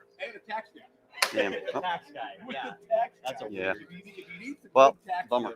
Chris Middleton. So- What's your website, Chris? It is what it is. taxproductionuniversity.com/WGR World's Greatest Roofer. There's a link there. You can sign up for a weekly tax tip Tuesday. So we'll be dropping tax tips because who's We have two CPA, which is out experts that are there in the who very gives end right tax here. tips John on a with regular Name That basis. Shingle. Leslie, owner of Euro Shield, are going to be judging for us down there at the very end, giving us our commentary down at the 18th hole. So he's lined up. Okay, so we should golf commentary this, right? Like lots of pressure on this final shot here. He has really been struggling. He's been struggling all day, but he has a chance to make it up right now. A lot of practice. He's missed this putt before. Matt's getting focused. Locking in. Getting focused. You need the hammer? Great though, Matt. Just David with the rubber hammer? just tap it in. Oh, there he is. All right, ready? Here we go. Live. 3, 2, 1. Just kidding. Lock out. Lock out, tag out. Let's go. Oh, we're really high up. Hang Take a on. moment and adjust the putt again. And the crowd goes wild. All right. Here we go. Now we're live. Hold on. 3, 2, 1. Whoa. Yeah. Oh God. Man. Big hole? Big hole. That's what I wanted right there. Look at Good that. news is I cut my eye. So, no, my this is Oh it. my But God. the slate, So, John, it's the not important That's what distinction you're to looking make there, for on because slate, some guys. this is where a roof like this would break down. Right. So You did one of the big distinctions here is a direct center hit versus an edge hit but the reality is hail doesn't discriminate. It doesn't hit the center of the tile all the time, so it's going to hit in a variety of different places. Right, but well, the beauty of this, anytime you're doing this during inspections, it tells a true story, because now instead of just an edge hit, which could have been somebody walking up the roof to do something, right, and chipped off a corner, now you have this perfectly round shape between the two, and ideally you've got some cracks between, so overall, just that's it, man. Again, it's a weaker part, it's a susceptible part, but it tells a true story, and that's what we want. We want to tell a true story. Meanwhile, it shot a nail into my hip through the OSB. No, I'm kidding. Oh yeah. Wow. Great. He's got a great shot on this. That is That's good shit. Oh, you want to see it? Yes, I do. Hold on. All right, what are we shooting next, guys? That's really awesome. It is awesome. All right, what do we do next? Should we do some tile? I need somebody's help. Yeah, that one's heavy. We need more screws. Are we getting bigger hail balls here for this? This is the largest hail ball that I got. Okay. We doing tile here? We're going tile. Oh, tile's gonna be fun. Which should we You know how hit bad I wanna first? say what tile this is? Should we hit the barrel or the flat You side? guys look great doing that. Just keep up the hard work. Yeah. Yep, it's lift, guys. Yeah. While you guys were at the bar last night, Biceps. No, I'm good, guys. Just commentating over here. lift it up on those feet if it will. Will it fit on it? No, it's gonna be directly between. All right. Get one side up. Got it. Let go. Really good, you guys. So this side's sitting on it, so you won't have an issue here. We'll need to put two screws in the other Yeah, side. so Hang on, you got it? Quick I'll go commentary here, tip everybody. the side. What you want to do is, this is the best way that we can go ahead and test hail. It's not the perfect. Why you want to do this is because, unfortunately, when hail comes down, it comes down in a variety of different directions. It's not going to come just straight. It can come sideways. The wind's Hey, can somebody give me my drink? I'm Rain thirsty. doesn't come straight down. You're not and nor doing does it right, hail. Matt. So what we're I'm testing doing it right right here. is I mean, how quickly the hail is now, going granted, to you're enter. way harder than I am. Could be tile. Is it awkward could be that he slate. dreams about me and What you kind and of I share impact that's drinks? going to have or- on it? Now, people would No? say, well, Okay, listen, cool. Who do you it's say- not going to who is drop at he? that rate. It's not going to drop at 90 or 100 miles. But when you get that Agree with wind that? that whips it up and it starts coming down, That's probably good. you are going to get those kind of hits, and it can happen. Nice. So for all the viewers out there that are live right now with us, hit some likes. You got to share this with your friends. All right, which one We do you got want to this shoot hair first? cannon. No, you're Running through hail Let's balls go flat first. right there. And we're going after this Where are you tile. going We wanna for? see this Dead shatter. So- Now, like just above the first layer, Right here? like where the void would be. Right. So right now we're aiming. Honestly, this is underexposed anyway, but Tie over there. all right. Keep thinking Tie that. is tired. And this is Stern. This is real man of change right here. Huh? No, are you tired? We're gonna go down. I said, are you tired? So you got to hit some likes and share it with your friends. We're getting ready to. Ty made the trip overnight, took the red eye to make sure Keep going. it's here. Keep going. So that we can make the Come best on. streaming Right for there. everybody. So big shout out to Ty. You gotta like it. You gotta let Yeah. everybody know about That'll do. So Patrick, Everybody while knows we're they're live. getting ready to shoot the shit, I wanted to shoot the shit a little bit about IRS. Okay, tell me about it. So a lot of people are worried, Keeping it you know, there's real. 84,000 Live, IRS live, agents that are being hired, right? So what's that going to do to your audit odds, right? You're about to get audited. Well, a lot of, don't say anything. so my opinion of that is there's a lot of, yes, there are a lot of new IRS agents, but there's also a lot of IRS agents that are retiring, those are coming in to replace. Okay. And a lot of the budget for that is being put into the IRS systems that are, Liam, hail. they're still operating with legacy systems from the Keep bringing me 70s, twos. believe it or not. So yes, you Go put that I one should- back. I say you It's want not to gonna be fit. concerned about audit. You want to keep your stuff tight and clean and be optimizing as you go. But I'm not super freaked out about more people being audited. So talk about it. Who's bleeding? We're having some fun out here today, guys.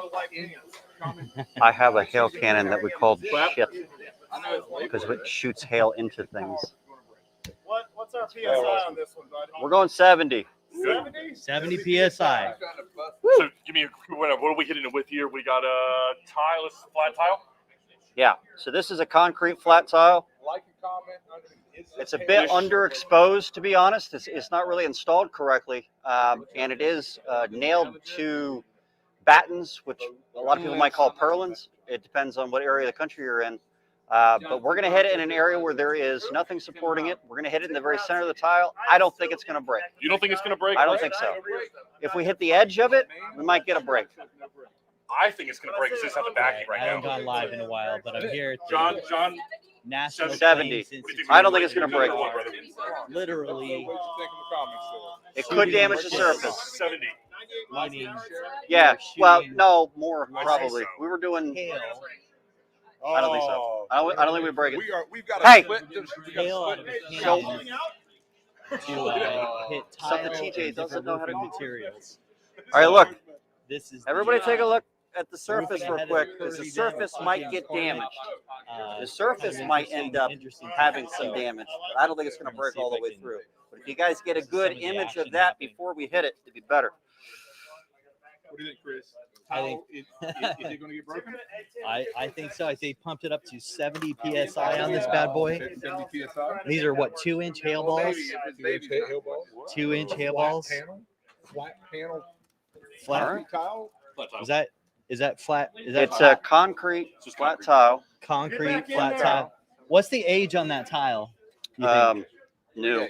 3 brand spanking new. Brand spanking new. So Yeah, we actually vote in have the bottom here, guys. Let us know what do you think. Break or no break? I'm going to break on this one. I'm going to break on this one. Break on this one? Just backing it up. I think we're going to damage the surface. And the Crack, I we're would shooting say. the shit, meaning All right, are we ready? Plus 600 on the odds. 3, 2, 1. Yeah, bloody hell. My battery fell. False. Just kidding. All right, so we're going to do 3, 2, 1 again. So Devil's stay in tuned. detail, folks. 3, 2, 1.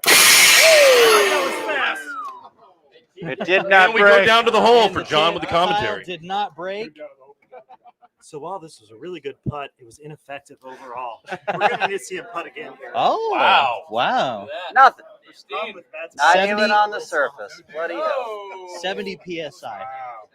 Some would say it's the greens. Others would say it's So I'm right? here Like, not every piece of hail in is the same. We need a recap. Like, you New can get Smyrna a Beach, variety of Florida, densities, and with this my is good one of friend the challenges John of hail Brush, cannons. Is are you really having checking fun. I know there's the nothing there. density of the stone you're So we shooting? are Put it all the way down literally in that actual shooting. hailstone. What is the Is it what is perfectly it See how clear? low stand for it's again? Is it hard? Is it light? Shoot Like, hail 50%? into things. So that does Shooting make this hail a bit into of an anomaly. things. That's what we That's do. the Pure canon. consistency So out of this we are process, doing this but live, that's also not what you get in real-world unscripted. storm applications. This is You don't get good times. perfectly hard hail all the time, perfectly rounded hail all the time. You don't And get they just perfectly dropped the solid. shit. Oh boy. You just don't get all So, that. Hey. You don't always get wind driven. Sometimes you get straight down Hold on. drops. So, this test is fun That's- because we get to see. That- we're taking ice that balls is out of the some- freezer oh here, not only boy, frozen oh at ice boy. temperature. Gotta hit some likes on So that. we only Let's have see, one I've got- temperature. We have out in the room for This, if you, a minute, 2 minutes before we fire the next one. Yeah. So we've got So- a very I limited need a So ball John here to here is hold with the type end. of hail that we are simulating. There you within see this you on there. process. Good The hail times. can be so Hold on, let's raw see. in what it Oh does. wait, no, No, I gotta that- yeah. that ends in two. In that particular scenario. Anyway, so But John's that with hail's Ugly more Roof, dense. uglyroof.com, and what they do is roof Somebody will do it. rejuvenation. just how much My good friend, if you're a roofer, you should check out All right. uglyroof.com. I believe in you. So Which we let's didn't see see any here. kind of damage So right we here. are shooting the shit When you talk about the sheer amount of hail that hits and the roof in seeing one if we fall, can I mean, break some you could roof have tiles. 100 That pieces last of one hail was that a hit this. It 70. doesn't take any more 70 than 1 weak PSI, is spot that in that correct? concrete. You understand Hail. more about how that Hail. works I think at right the there. 50 PSI, it was going pretty close Let's go right back to, to the slate. Oh, it's I Shot it dead think they said center, 53 we miles per and we hour. shot So if corner, you add and we broke the corner. Then we shot middle and we broke 20 the middle. what? Even so, if you have a diversity of size 20 of hail, PSI. storm, which you always will, and if you have a Our diversity of speedometer locations, Let's thing go in the all the way down. Getting readings Let's on this. let's put There's this a lot of attached risk to this. involved. Let's just see how low it'll go. shooting times. just the dead center of this thing is again, We're gonna it's a end this great here, test, but it's it been a doesn't lot of full fun explain here in the actual New storm. Smyrna Beach, Because Florida, at the this was National a- Claims this was a Institute, sustained storm for shooting the 2 to 5 shit. minutes. Just getting www.com/WRWGR, world's greatest You're gonna roofer. get So different thank you, results with us TJ shooting McCormick, one for piece of hail. having me Just on for the this. This has been I fun. look at this a lot like a I'll push pothole against it. develops within a road. Right. All right. Right. The whole entire road may be great, but it takes one All right. single portion of the road. No, you know what? I didn't put the hill in. Wait, are we doing this? I gotta back it up. We're doing it back? All right. Wait. Back it up. Specimen in the tube. Hang on. Listen, I don't. I'm shooting blanks right now. I mean, Story of my life. it's currently my life anyway. So Hell's loaded. intentionally. All right, so I we're got shooting 5. hail into things. Right? So we're shooting. Anybody comment down? I'm risking my life for Think this live, we're actually guys. going to break this pattern. Keep mashing that. We got 2-inch hailstone. What's our PSI on this one? All right, we're at 70 PSI. We should be throwing it at about 95 miles an hour. We're going to hit it directly on the overlap. There is a very thin part. Just hold on to it. There's a very thin part where it overlaps. That is its weakest point. It is the most likely place for it to break.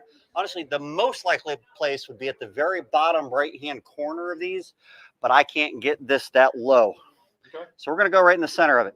Roll with it. We are at All right, ready? National Plains Institute, looking at its curve, 70 PSI. 70 PSI, 95 And miles 3, an hour. 2, 1.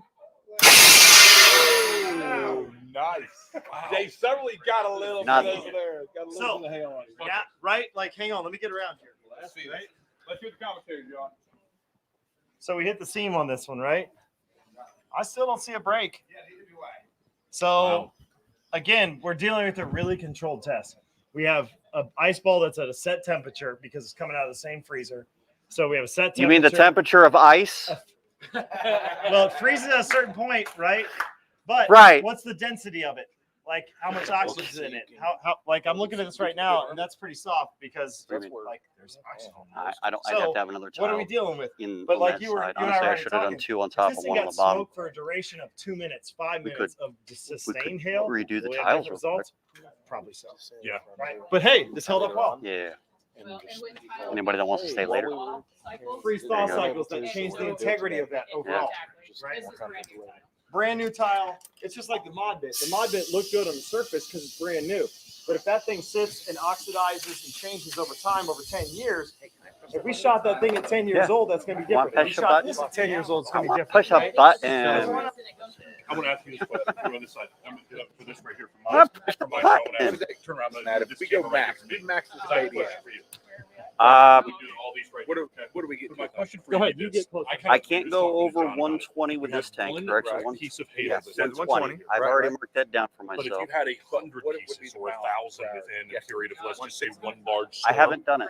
I there have would no be a idea. difference So in it all depends the- on how much I air guess what comes I'm out of saying the is that valve. each So it comes tile, out of a every little 2 piece inch, of it is it's not reduced made the for a same. 1 inch to this. Correct? It's not the instant same valve. all the way through that piece of cement tile. I'm Do I pushing a understand that button correctly? that's So while it could this be is strong right there, basically a keep you weak solenoid through different valve that will places. How does pop that work? open when You're it has exactly power. right. It's just But it's only like, 1 inch. So all of this take air Rich has Gap, to go for through a example. 1 inch part Even of the on a tube high-def as shingle fast where as it's possible. What? better condition, wherever you What have an tiles? air gap behind and it Don't has know. the It was opportunity donated. to flex It's more when it's a donated. brittle We can look at the product, back of it's it going later. to be in trouble.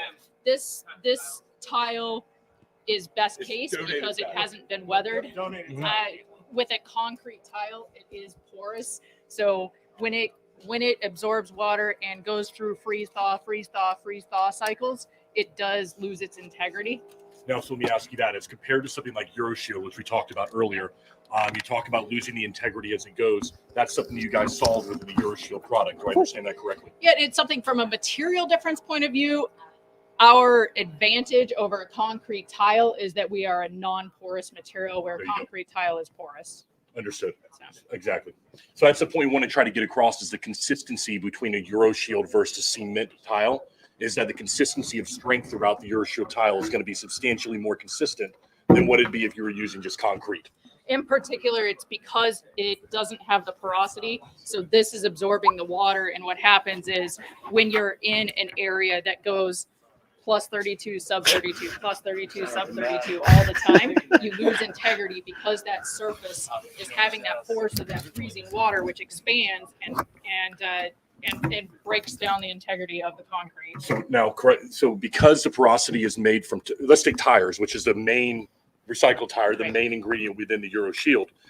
If you had that high porosity that you were talking about, when you were driving on the road, your tires would eventually get filled with water and you wouldn't have tires for very long. That's the advantage of using the EuroShield product because it repels that water. With a product like ours, it's injection molded, and so it's very dense. It's a melted material that we are injecting in. Now, granted, that's liquid at some point too, Sure. as it's being cast. However, with an injection molded material being I want to go with the lower. material being injected at high speed, and the type of binders that are used, it's not something where it's got the porosity like I a understand. tile I shingles. understand that. Absolutely. That makes sense to me. And I'm not very smart, so it's Yep, nice. you can hit it. You're smart enough, can hit my it. friend. I don't know much about roofing, and I understood. it. So yeah, it makes you know sense to more me. about roofing than I do. I'll tell you, it's a smart move to make is to Right. get your taxes done and get them done early. And that's how we have Chris right here. So, All right. Reach around. So taxreductionuniversity.com There we go. / WGR, World's Greatest Roofer. There's a weekly Tax Tip Tuesday newsletter. So you're going to get weekly delivered to you if you sign up for that, tax tips, because I hate year-end planning. I hate the tax planning at the year end. You should be optimized on your taxes in January and February, March. And that's what my goal is to do, is to help you get optimized so you can, hey, I don't know, enjoy the holidays with your family. That might be nice. And not be Speaking of stressed out. optimize, if you need SEO, If you could use 20 to 30 more leads. yeah, 20, 30 more placements a month. Could you handle 20 to 30 more leads a month? Well, let me tell you. Ascend marketing right to you. So how old is this tile? This looks 10, 15. Show some love. Brand new. Hard button. Oh, yeah, it's brand new. I'm Really? about to load up the hill. Oh, is it? Okay.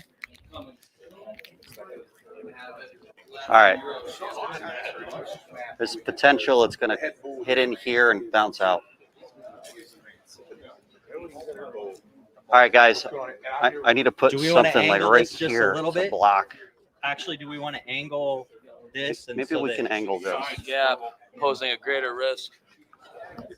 Good idea. They signed the verbal waiver. Ugh. How's that? Yeah, I think that would eliminate. That's a lot better. Yeah, it looks great. Good idea. Yeah. All right. Putting that college degree. Like, comment, share. Words of affirmation. Where's that That's my information? favorite. I know, me too. After you, sir. Here we go. What's the countdown? 3, 2, 1. Oh, you messed up. We missed. And we go down to the green for commentary. I missed the shot. Not as bad as Matt misses the shots, but I missed the shot. Oh. Again, Now, this we're is going to go what left we're just dealing with. slightly. We're dealing with brand new tile. This is brand new time. Brand new tile, one shot, not a sustained storm. So, but again, so cost wise, what do you incur on a tile roof versus a Euro Shield roof versus? Everybody's got to say. Right, there's a big jump between asphalt and tile, Euro Shield, stuff like that. Yeah. When you're talking about the longevity of products, the color changes, the fades, the differences, That was and 70. stuff like that, like the way they dye their product at Euro Shield, the longevity of that product, the algae. Liam, There's just so how many other feet per components second that was are that different when you than what a measured it? tile or concrete You remember? stuff that will offer. Yeah. Euro Shield There you go. offers a completely different profile 141. in that regard. So, John, I'm looking at this so completely let's different. but let's think about this. Let's say the only concern you had first and foremost was like, what's not going to break? Okay, like hey, I've some of the videos that she played earlier. I've had 5 roofs since 2000. Now, so this is a Okay. 2-inch ice stone. So It's now about you finally find 73 a miles product per that's hour supposed is to terminal last you velocity. for 20 years. Now, if 30 you were years, going to 50 add years, whatever it may be, because it's a not going to small break, amount, right? maybe You're not 20 meters replacing per 5 second of roofs. lateral or downward force from Then a you get into thunderstorm, different you can get hierarchy up of to decision-making process. 93 fairly What's easily. the color going to be? What's it going to do as far as algae? Yeah. Right. What's it going to do if you're in northern market? Snow. Right. Like all the other components that exist in that install time frame. One of the Probably beautiful real hail, things you're about right. their product is the Yeah, the install solid time spheres frame, right? easily. Yeah. And how strange is that? Is the weight load on the roof versus tile? What you need from a framing standpoint. Maybe someone's got an asphalt roof product and they're going to Euro Shield. Can you even put this on there? What's its weight load based on its framing? In Florida, that may be different, but you get up at my market in Indiana. Is it John even still framed? asking rhetorical No, questions? no. Is it even? Yes, Matt, but not to you. Your part, Matt's excluded from all rhetorical questions. Oh. Is it even framed to handle that weight capacity? Sure. Because we don't change the weight capacity that drastic. So there's a lot of little pieces what that a once you hit. get to the point where you're like, all right, I That want a better edge. product, a longer lasting product, a hail resistant product, right? What are the other components? Then what's the new decision making process once you're in the premium? We're going higher. Once you're in the product selection of that grade. We're going 80 what are the other PSI. factors that you want to put in play? This because I forgot to turn it off. You'd be putting purlins on systems like this that you don't put in on that system. What are the differences in install timelines? Great, beautiful, it held up. I don't dispute that. We're gonna fire it again. I bet it'll hold up again. It's brand new. We're going to shoot it again. What is the overall project, the beauty, the complexity, the longevity of it? What do you want? As a consumer, there's a lot more that you have in the decision-making process once you're in these premium products instead of just asphalts. Perhaps another way of looking at this is when you do go onto a tile roof and you see the damage that is visible. Imagine the damage that has happened to that roof. I got a We're leak. seeing 98 miles an hour hit this without any. Right. And we're seeing damage at that point. That means to me We're that, live. I mean, We're live. Fire in the hole. Fire in the hole. Here we go. What PSI are we at? I forgot to turn the valve off, so we're at 80. Ooh, We're at 80 This is PSI. over I 100 mean- miles an hour on this one. Whoops! Right? Going over 100 miles an hour on this shot. This is a hurricane hail. Yeah, this is gonna. Yeah, this is Hurricane grade. Is there hail in hurricanes? taking away from this one. I think there might be. Tornadic hail. 3, 2, 1. That was exactly where I wanted to hit, and it didn't do it. Man, look at that. Damage? I don't see damage. Leave it a Euro shield on this one. Sorry, what's that? There's a Look at crack. Your commentary here. There's a crack. Oh, there is. Oh, you got a crack. Right along the tile. Hit the heart for the cracks. Hit Right the here. heart for the crack. Come on. Heart it up. So it seems superficial right now, Mash the but heart. Oh, no, it's not there's a super. visible- There's superficial Right, on that right. one. Yeah. Wait, let's take the adjustment. Get in real approach. close. It seems like I'm it's going to open it not up really- slightly so Yeah. just so you can see it. So that was one the hit. crack? Oh, yeah, right across here. Yeah, so we hit right here, right above that crack. And it's honestly falling apart in my hands at this point. It's crumbling, Wow. folks. Yeah, I want to see the back side of it. Oh my God, you're so strong. Oh wow. Oh, yeah. Oh, look at there that. it is, right there. Get the Big close crack. up on that. Get the crack. Let me get it closer. Where's the live camera? Right back there. Live Where's back the there. screen? Right back, yeah, take it back there. That's a nice crack. Let's go there. I like that. That is a nice crack. Trying to get your commentary. I've been told that I have a nice crack a few times. You created a really nice crack. Right? This is the I crack. mean, I have right 4 across kids. it. And this is the back side. Which one are you talking about? I get Coming across. So when we Oh, the when we hit tile! this thing You're at talking 100 the tile. miles an hour Oh, plus, it did fail. Hit it that way. oh. And this is brand new. This hasn't been sunned. This hasn't I been should oxidized. step This through- has no weathering, nothing to this tile. 100 miles an What? hour. Mike, Created that crack right there. Mike. Oh, look at that. It broke down. That's Say the again? end result of that right there. Is that crack right I'm there? gonna start this one over right now. Ooh. Boom. Who I'd have wants to the remount action? it. The act of mounting that's probably going to make it break. That's all right. Oh, it's already broken in his hand. That's it. All done. No. Just so you guys don't think I'm There we go. Patrick Carr strong, I didn't rip this apart. Just Oh. so right. All looks. Just a tribal tattoo. Oh, do you want me to put it back together, Matt? Look at that. No, I was Oh really yeah, sure you can actually see the about how true tough I impact was, zone. so I got That's a tribal really cool. tat. Then they knew. Show them the tat. Yeah, it really says tough Is guy it right bigger there. on the backside? Good tribal. Let's put Funny this down. story about. I will say a funny story about this. So I went to go get this tattoo when I was 22, and I walked in the tattoo deal, and I'm like part or whatever, and I was No. like, It's about the "This is what I same. want." Still. And the guy goes, It's "We really got cool. a guy who specializes in that," and I'm like, "Oh, sure." Little did I know it was just some new guy. They just want to have that happen. You know what I mean? It's got. Yeah, But wow. look at the hail impact. It's just a small hail impact right here. No, the hail hit here. It hit above Oh, the I thought it crack. hit right here. No, it hit right above the crack. So if you look at this, now that we play with it even more, like it legit has an actual rounded out ish section where it made the impact. So Now, Hey guys, can A we turn month around from the now- cameras? I'm sorry, not these two. This one, can you stand right here? Because I want to get mine on there in the recording for both of you. a month from Matt, now, Matt, you're that blocking corner it. is going to Matt, be you're off. blocking it. Which Both camera? cameras right here. Both. These both- Okay. A month from now, this corner is going to be off.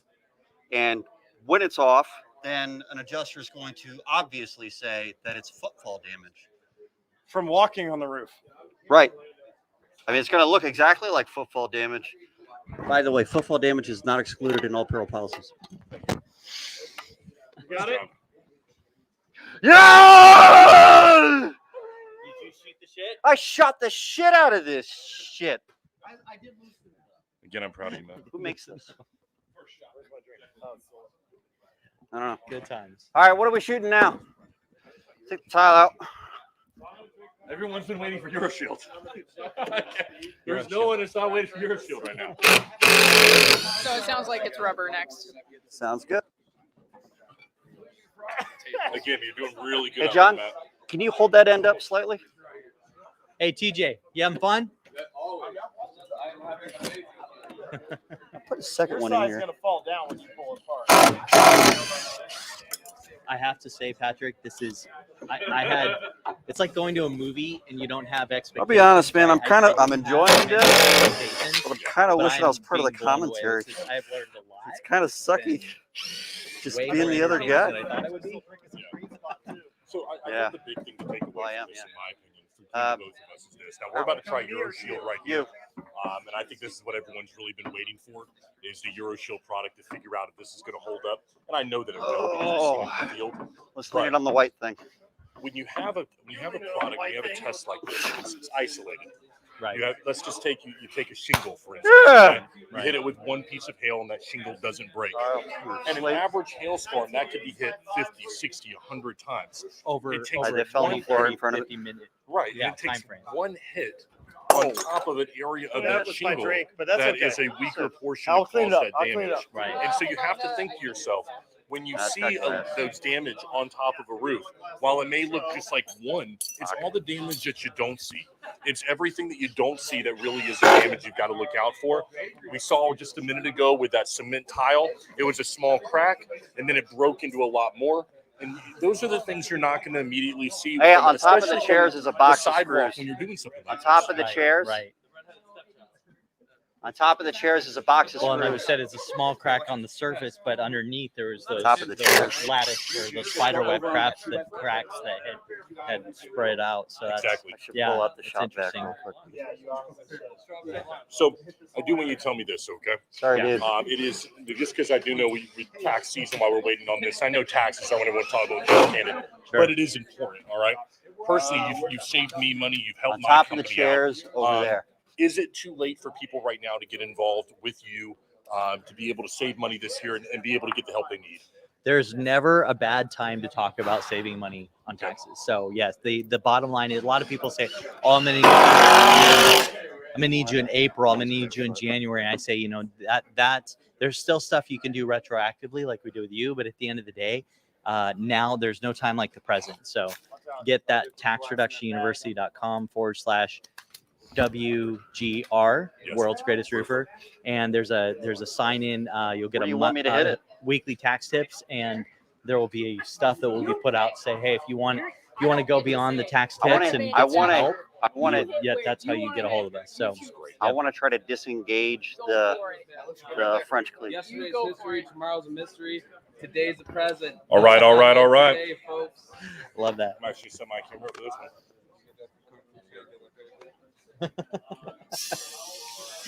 We have Wherever it Kung Fu ends Panda up, it being ends up. quoted. That's right. Are we going like So Matt's trying to go worst case. Go with God. Scenario. we are Look. going 120 psi? 120 psi. No, I don't know if it'll get that Whoa, high. whoa, whoa, whoa, whoa! Let's give a fair test here. I did 85, but it kind of tapped out. Go to at least 85. If you shot other things at 85, go 85 plus. I'm just ignoring the valve right now, just letting it continue to build. Okay. I mean, the suspense The is building, pressure is building. Everything's building. I really have to fart. You're only at 100. Now, We're there's gonna the try. We're gonna hit the edge of the shingles. Shingles? Tiles? What do you call them? Shingles? Rubber shingles. All right, Is rubber this- shingles. So Does we're this gonna hit classify the- as shit on a shingle? Roofing surface. We're gonna. Got it. Roofing Shingles. surface. That's That was a good one. great. That was a good one. Yeah. That was a good one. Yeah. That was good. Premium roofing surface. What I want to try to do is see if I can disengage the French cleat that's at the bottom butt end, leading edge of the shingles. Can you come around this side so we can see it from this side? Because I'd love to get your commentary on this one. So Les, Creating the year. one of the things I do like about someone like yourself and Michael as well, who was here earlier for the flat roof side, you're willing to put your name behind it. There are a lot of shingles, people like that, manufacturers. We can't even say their name.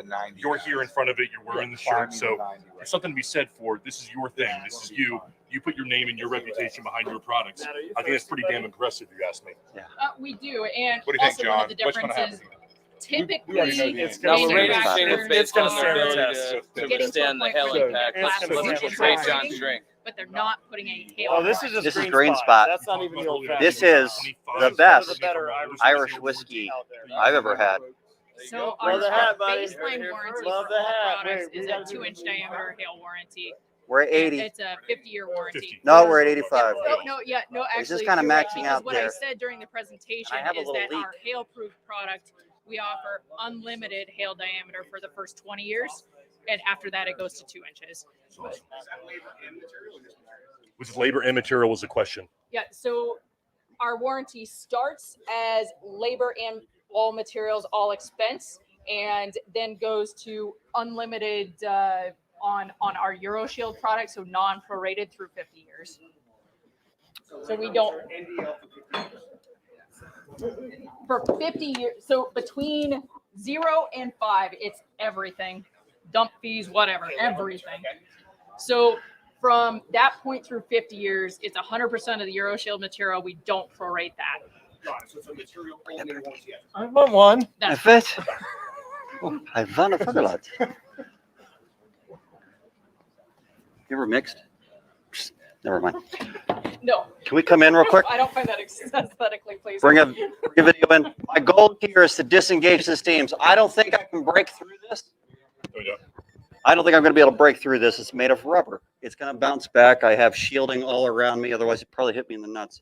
My goal is to hit this leading edge in order to try to disengage the French cleat, which is something that they have built into these. So I'm going to disengage the edge of this just so you can see. It's got these teeth at the bottom that go into a slot on the shingle below it, which is a French cleat system. And it provides a hell of a lot of wind resistance and some mat resistance, clearly. Well, let's talk about why that resistance is. So if we can come over here for a second, because this is a unique thing about the EuroShield product is that when you do have the wind, it's not lifting it out. It's actually lifting it into the other shingle with the way you built this. Is that right? It depends on which style it is. So yeah, there are definitely there's more than one thing that makes it very unique from a weathering point of view.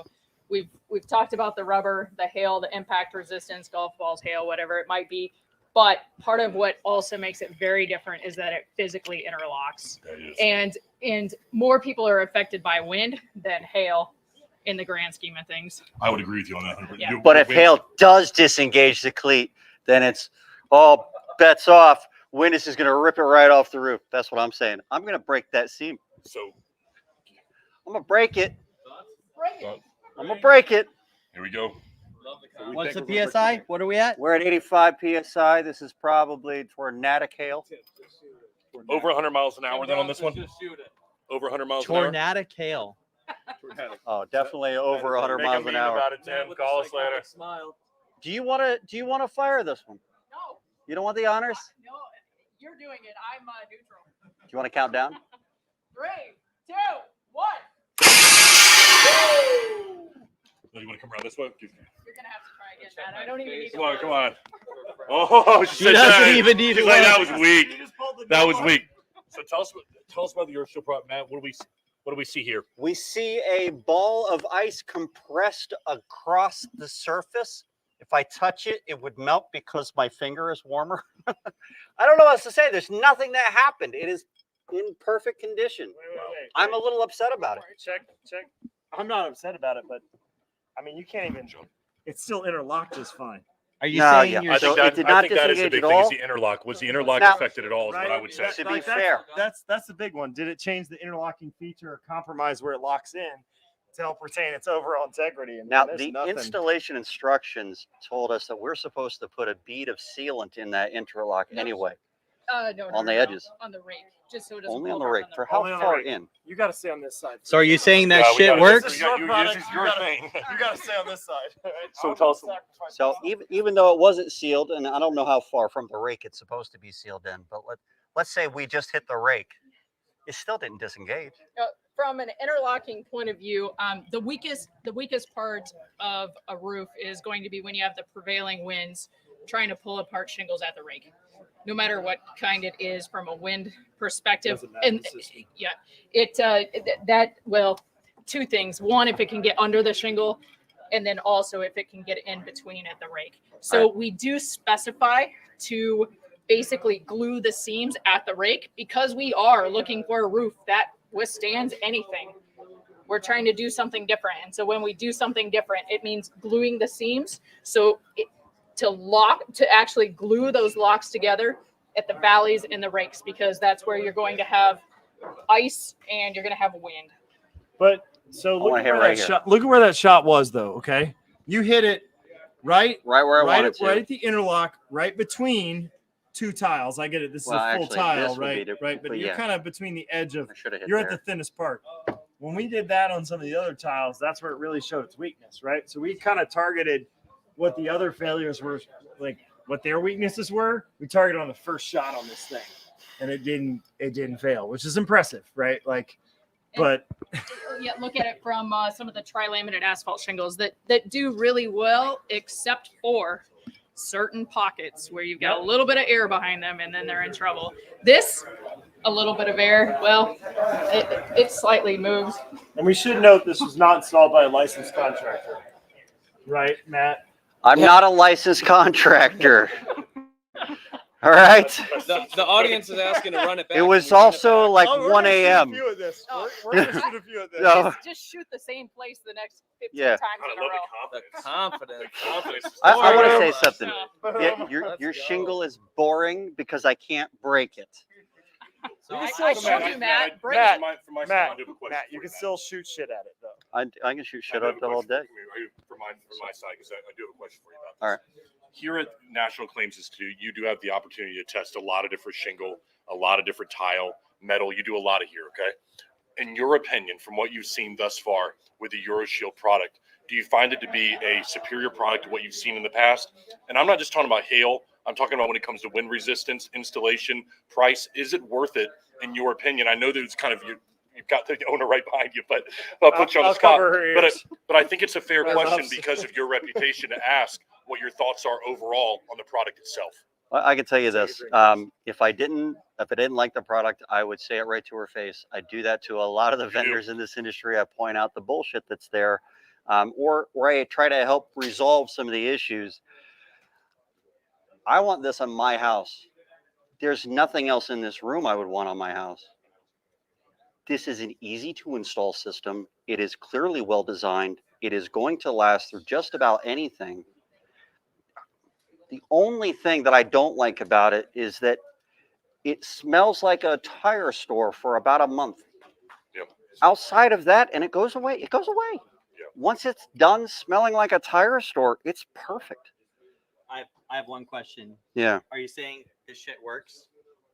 This shit can't break the shit, meaning that shit works really well. Listen to this shit. Man, Let's rip it again. this Run it shit back. Run it back. would clog Run it any back. toilet. Run it back. Put it in the same hole. Run it back, man. Do it again. Run it back. All right. Pump. We gotta- We need hype music now. We need like. Sorry, what is it? Can we 20 years. Hey, so I don't want to hit the same spot again. I actually want to hit right here. move Can it we over move there? this thing that way? Yeah, we can do it. Hey, John, can I, like, asking, So I have a question. like I can't move it. How long have you guys been manufacturing? 23 years. You want to rip the seam? I want to hit right Have you done here. any research and development activities in the last few years? Absolutely. It's You're gonna need to make I'm it. going to have to put a barrier behind it. We got like I mentioned, more if you're in the EuroShield. ceramics industry, Right. if you're going to make it and not die, not go bankrupt.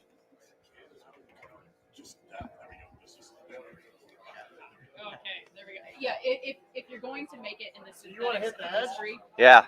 you I have wanna to disengage that seam move still. on to a point, though, where a few years ago we improved our interlocking system on our thinner products.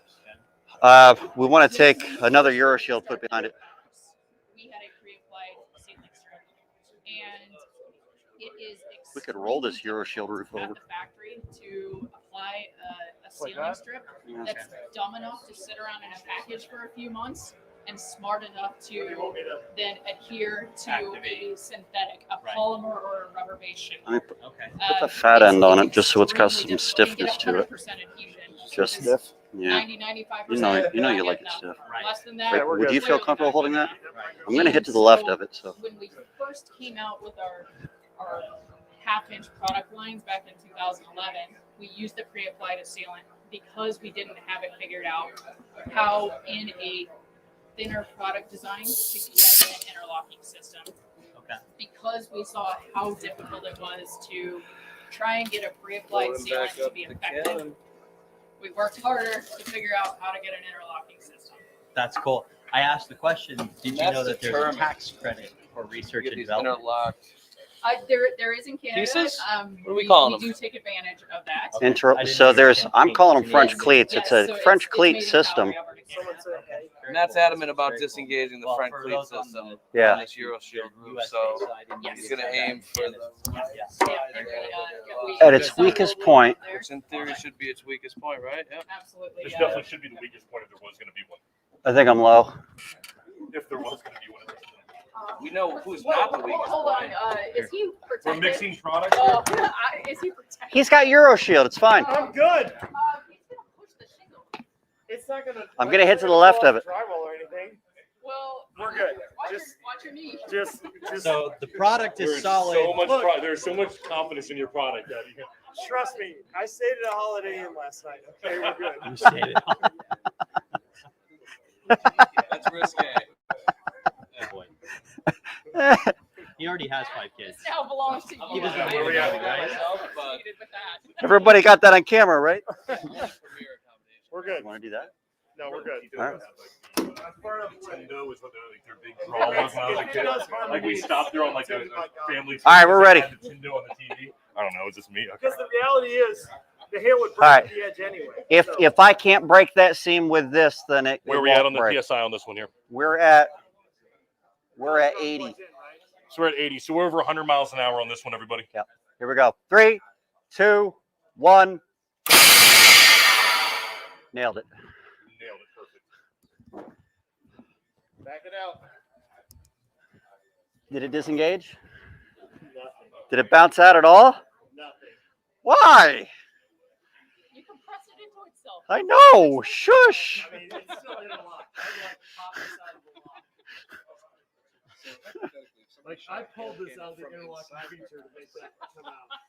Euro Shield. Indestructible. Good luck with Do you make these out of Super Bowls or something? That's pretty impressive. Yeah, it's got to give credit where it's Everyone's impressive baffled, stuff. folks. It really is. It's an amazing product. Oh, bye. Eagle view. There's nothing there. All right. All right. So what I have left is some PVC on I know we got one. polyiso. Mike, can we do your 15-year-old? Mike, we do your 15-year-old? Oh, I was gonna keep it on the polyiso, but we can do it like this too. You know what? Hey, Mac, can we do his 15-year-old piece first? Hell yeah, we can do an old piece. Let's do a 15-year-old piece here. I'd rather do that anyway. Do you I'd have agree. a 15-year-old bourbon we can Please. drink? That would make sense. Hang on. We can just leave it on that. That's fine. Do you want to put a nail in it? That's an easy. I could. I'm gonna get some commentary here from Mike. Just on the record.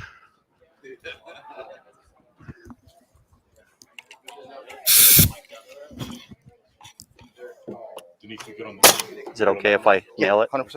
All right. Mike, good on the? Can you see us It's on that? nice that I asked you after I nailed it, right? I don't know. Where do you want to be on that one, Mike? I'm good on that one. So, you want to stand right here with me? Should we angle it this way? Is Yeah, that better? That's good. That's, yeah, I like that.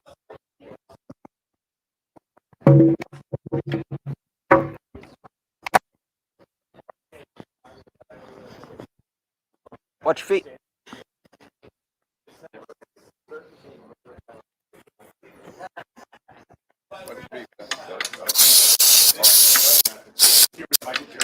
With so Mike, we have here is not just a piece of well. This is a product that's been over right. Normal testing is done when a product is new. The best testing is of an aged product that's actually lasted. Now, this is an actual roof sample that was cut out of a roof that's over 15 years old in the original condition that it was left in. So I'm interested to see how the test comes out. But well, it's a flat. Everybody, this is his product right. I'm really surprised.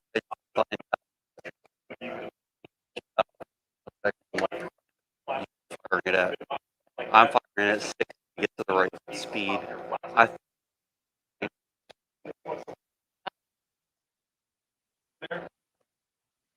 You're, just you're, surprised. I mean, Yeah. How big are your balls? 2 inches. it trade shows we fire 2 inches. Oh, do you? It's Every test on the market is an inch and a half to 2. but in our place we do 4, but That's just to be extreme. it's just too much, man. Correct. Can you go back in my office and pull that thing forward towards the door so I have more slack in the line? So yeah, let's see what it does. I'm going to tell you the same thing that I told Euro Shield a few minutes ago, which is I appreciate the fact that you're willing to put your name behind something like this. You know, a lot of manufacturers, we can't even say the name of the product that we have out here today because, hey, liability. No one wants to say it, but someone like you, Euro Shield right here behind us, we're willing to step in and say, hey, listen, this is my product, regardless of how it turns out. Correct. I think that should be Well, and appreciated. I think that and I think we'll agree that we're going to put a product out of the market that we're not confident in, that hasn't lasted. I love your confidence. I love your confidence. Weatherwell. The name of the product is Weatherweld. That's weather and then W. This is the Weather Weld. You can follow them on Instagram at Weatherweld. They also have a repair product for roofers called Ultimate Roof. So if you love this product, you can do roofs with it. What is Ultimate Roof. Long-strand fiberglass so I do know and that it asphalt does work. emulsion. But yeah, Ultimate Roof and, And there's Weatherweld no, are the name of these topping products on right it? here. It would get a. This is right here, Mike reflective coating on Jones, it. right here. Okay. He's an owner and president over at Weatherweld. So there you go. Say again. What's up, guys? So I'm just telling about your product. The repair product is to Ultimate Roof. Ultimate Roof or Weatherwell in a bucket's available to contractors across the country to be able to make repairs that are designed to last for a lifetime, just out of a bucket. So gone are the days of having to patch roofs over and over again with mastic and repair materials. They want to know what it's made of. Fiberglass, a long strand fiberglass. It's 2 foot long, intertwined together, and asphalt emulsion. Literally Is creates a roof this designed the to last for a Weatherweld on lifetime. the bottom? Say again. This is a mod bit cap sheet. That's a new service. roof system. So a base sheet or inverted cap sheet on the bottom, Weatherwell You wanna come white on this side? acrylic coating, and this is about 10 years old. Okay. What questions you got? Come on. What questions you got? I mean, my questions are more towards trapped moisture issues and things along those lines. It has nothing to do with the actual product. So, all right, here we go. Cool. Okay. Where we at here on the We PSI are on this one, brother? we're going back to 60. Oh, please crank that up. Yep. All the way. All the way? That's that hard for the boys. All the way. I mean, it does have a Euro Shield behind it. And it would have plywood behind it if not. I think maybe the Euro Shield could tap in some shit. Should we take it off the Euro Shield at second thought? Okay. What are your thoughts on why the Euro Shield?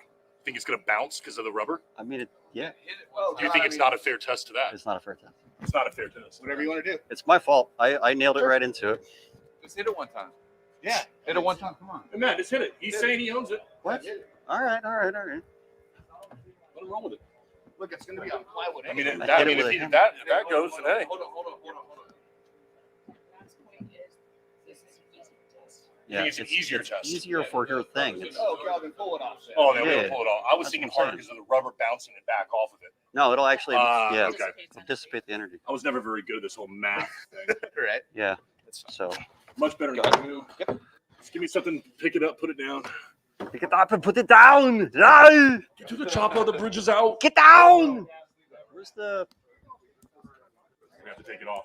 I think Euro Shield already Screwdriver. proved itself on this one today. There we go. I want to see an old sample of this stuff. Me too, actually. Do you Oh, have yep. those? Oh, yeah. Chrome rub does, so I want to see. Have an old sample of the current make? Maybe not. Plywood over? You got any more of those Nah, handballs from, I'll just nail it right to this. Okay. Those look great for like a fashion. Been a while since I had swung a hammer. I'm just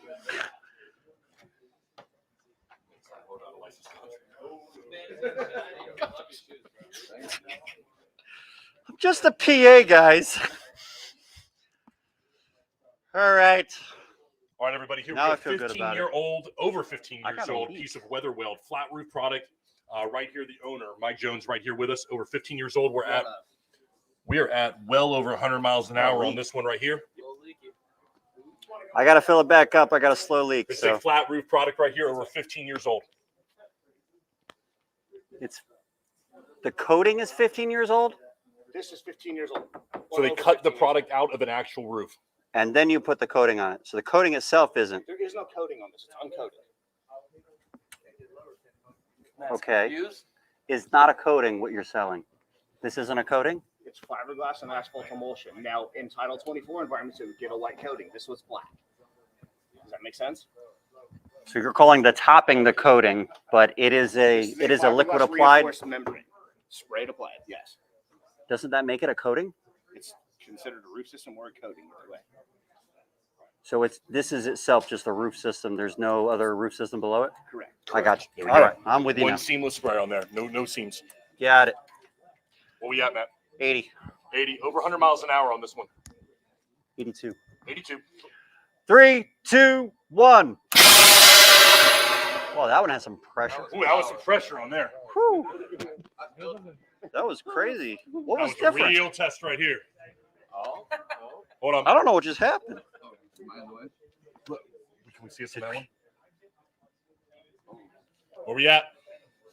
Holy shit. Anybody got a sledgehammer? Woo! Yeah. Damn, that's Matt. Oh, wait a minute. It's similar to that, so it's probably not from the hail. What are your thoughts? I don't see a mark. I'd like to wait till we're to dry fully, just because it's dark. It's gonna be hard to see. You can take it off. And Why don't we take the back off? We hold it to this camera or not? All right, so it got hit right around here. You can see the paint in the background. So we see that right there? Yeah. Both of these two cameras behind us right here. So it got hit right around here. I don't see anything on this surface. Sometimes we'll end up having a back on the bump or a bump on the back surface. I don't feel anything. Call it what it is. I'll call it. How That's thick is impressive. this? Huh? How thick is this? What are the fibers made of? Fiberglass. You can see the All fiberglass in there. Wow. fiberglass? Correct. There's no asbestos in this?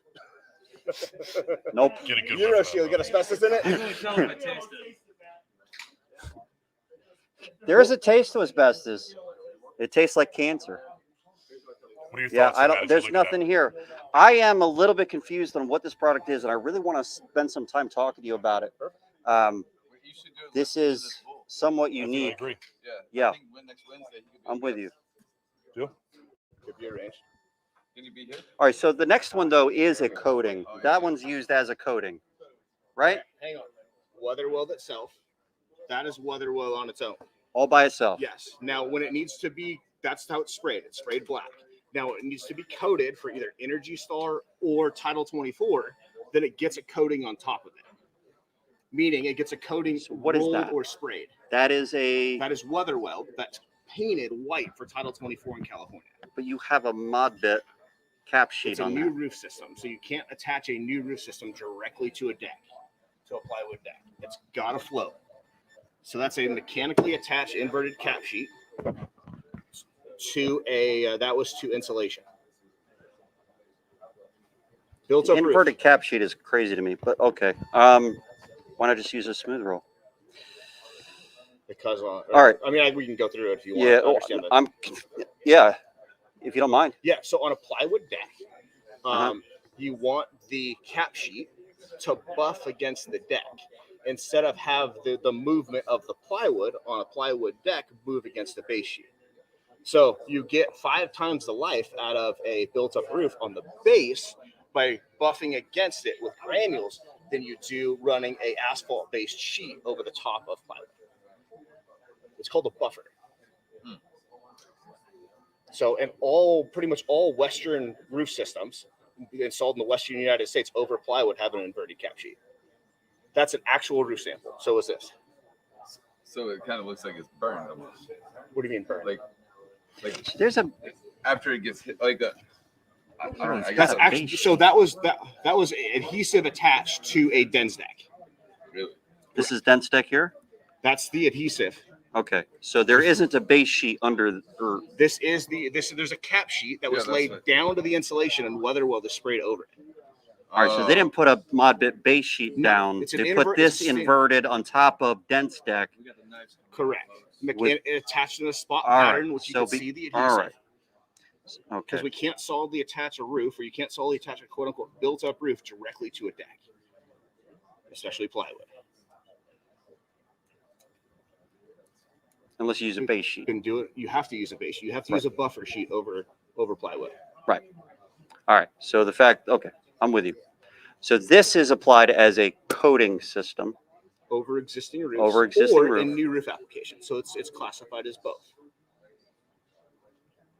Okay, but this one Is a new roof system. That's a Weatherwell new roof system. it had an old roof on it, and then you put This the was a Weatherwell on top. brand new. You put it. This is a You guys. brand new inverted cap sheet. Okay. Do you want to see the video of the install? Brand new inverted cap sheet, glued or spot attached to a deck. Okay. Weatherwell sprayed over the top of it. Okay. When the Weatherwell dried to meet Title 24, you paint it with a white acrylic coating. I got you. All right. So you guys installed the mod bit. It's I- not mod bit. It's a standard cap sheet, not modified. Just All right. standard G2 cap sheet. I got you. So it's not modified. Okay, let's shoot this thing. Where to shot it? I don't know why I'm losing this on you, and I'm sorry. It's okay. Yeah. Did we ever shoot that one? This is it's been a long couple. We already of shot years. that one. That's the new No, one. we shot that one. I We mean, shot it's, that. it's the exact same thing. So this is still 15 We years might old though. see something on that more than that, just because of the color. This is over 10 years old. Oh yeah. Okay. This was this was cut out of an existing roof. And that's definitely true. We can see that. Yeah, that's a legit old sample. You already did it. We've already proven that the Weatherwell itself held up. This is the exact same product with a white coating though. Exactly. Thoughts, Matt?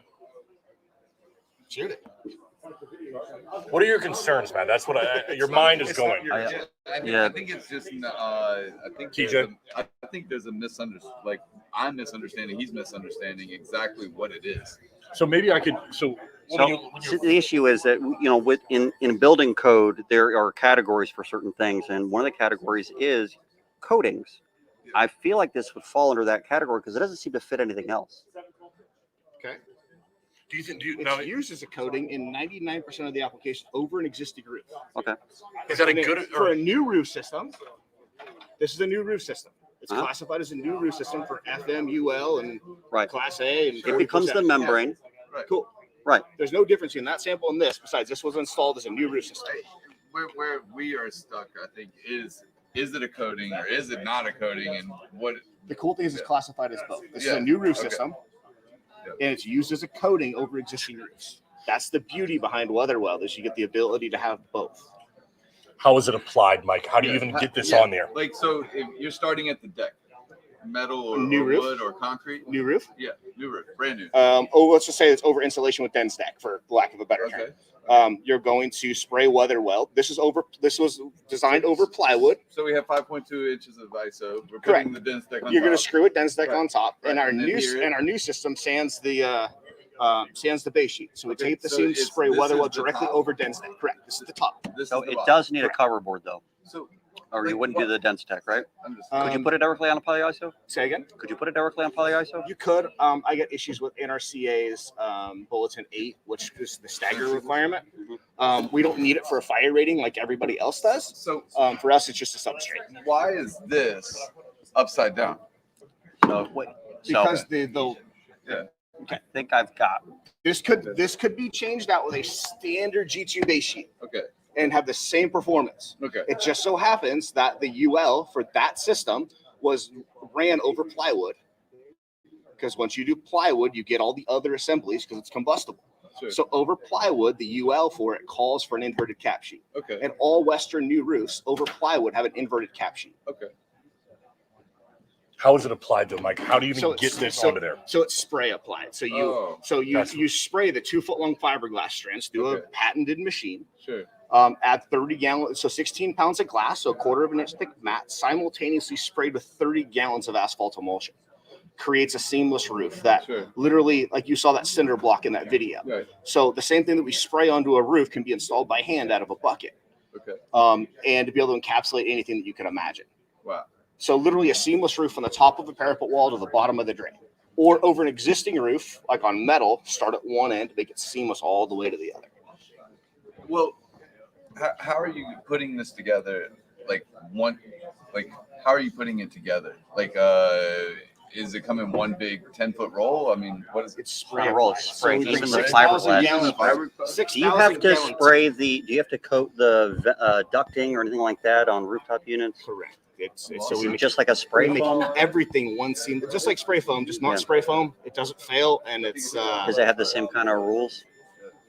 Like Rules 1 is inch what- thick around ducting, things along those lines. kind of. So Can you turn it on and off? So over an existing roof, Very top, we combine the fiberglass and the asphalt. right there, very front, Okay. right there, And then on over off. the top of it, you paint it. Well, in Title 24, you paint it white or gravel. You vacuum loose gravel, spray Weatherwell directly over the gravel. Then you paint it silver or white to meet whatever image. Maybe it died. You see, Over metal, like a portable classroom or a look at modular, that. you just go from one side Have a all the bow. way to the other.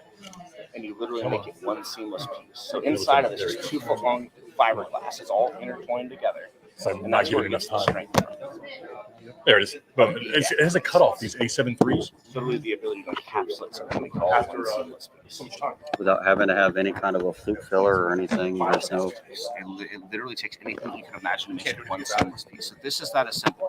So spraying vertical walls, whatnot. So that's what we're looking at there. Was you this had a insulation that was screwed down. This was a fiber board underneath here, not a Densec, because it was before we added Densec as a rating.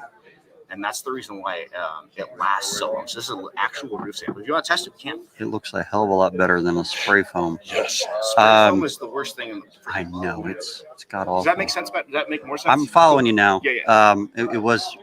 So formulation It hasn't looks changed old. in 33 years. Say again? But it's 15 years old, and I'm with you. I'm following you now. Yeah, we don't need to test this because we already tested that, and we can. It's up to you. The benefit of testing this is because of the color. So I might be able to see some of the asphalt poke through if we do break this. And I have a magnifying camera that we can throw on it.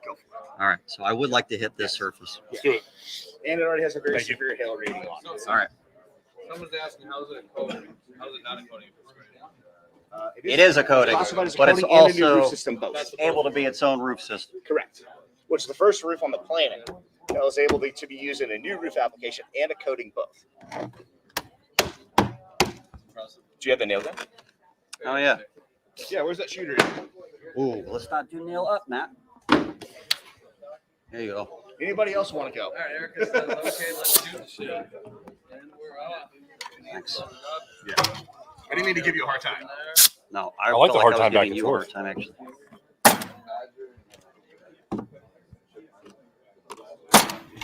What I love about this, there's no laydowns here. Patrick coming with the tough questions. Matt coming The in more there. questions that you ask, the more you're going to like Weatherwell. And that's the feedback that we get from customers. Because most roofs in the commercial market last between 8 and 12 years, and they have to be removed and replaced. So that question, our customers ask us tough questions intentionally, but we're a show me company. Nobody else has what it takes to bring in a 15-year-old sample and shoot hail at it. Everybody's testing new stuff. And that's where I say I put my money where my mouth is. And we as a company put our money where our mouth is. So that's my challenge. I would love to see all these samples and all these products here I wanna see if where there's anybody bring out a sample that's 15 years old. Camera over there. I want to put it on wherever. Whatever you want. So here's what to do. You send your best product to me at my office, and I'll pay to get it tested. Where do you want it sent? Say again? Where do you want it sent? My office. Go to weatherwell.com and send it to me. Thank you. There you go. Yeah, we don't play around. So, Matt, I'm going to have a question for you as you're setting this up here. All right. Okay? If you could for this right here, I've got my camera set up right there. After, not a lot of people understand, I think, what a Weatherwell product would be for this flat roof. I think there's a lot of misunderstanding. Maybe you could break down what your thoughts are of what this product is and your initial thought on it, because it's a very unique product, in my opinion, if that's okay.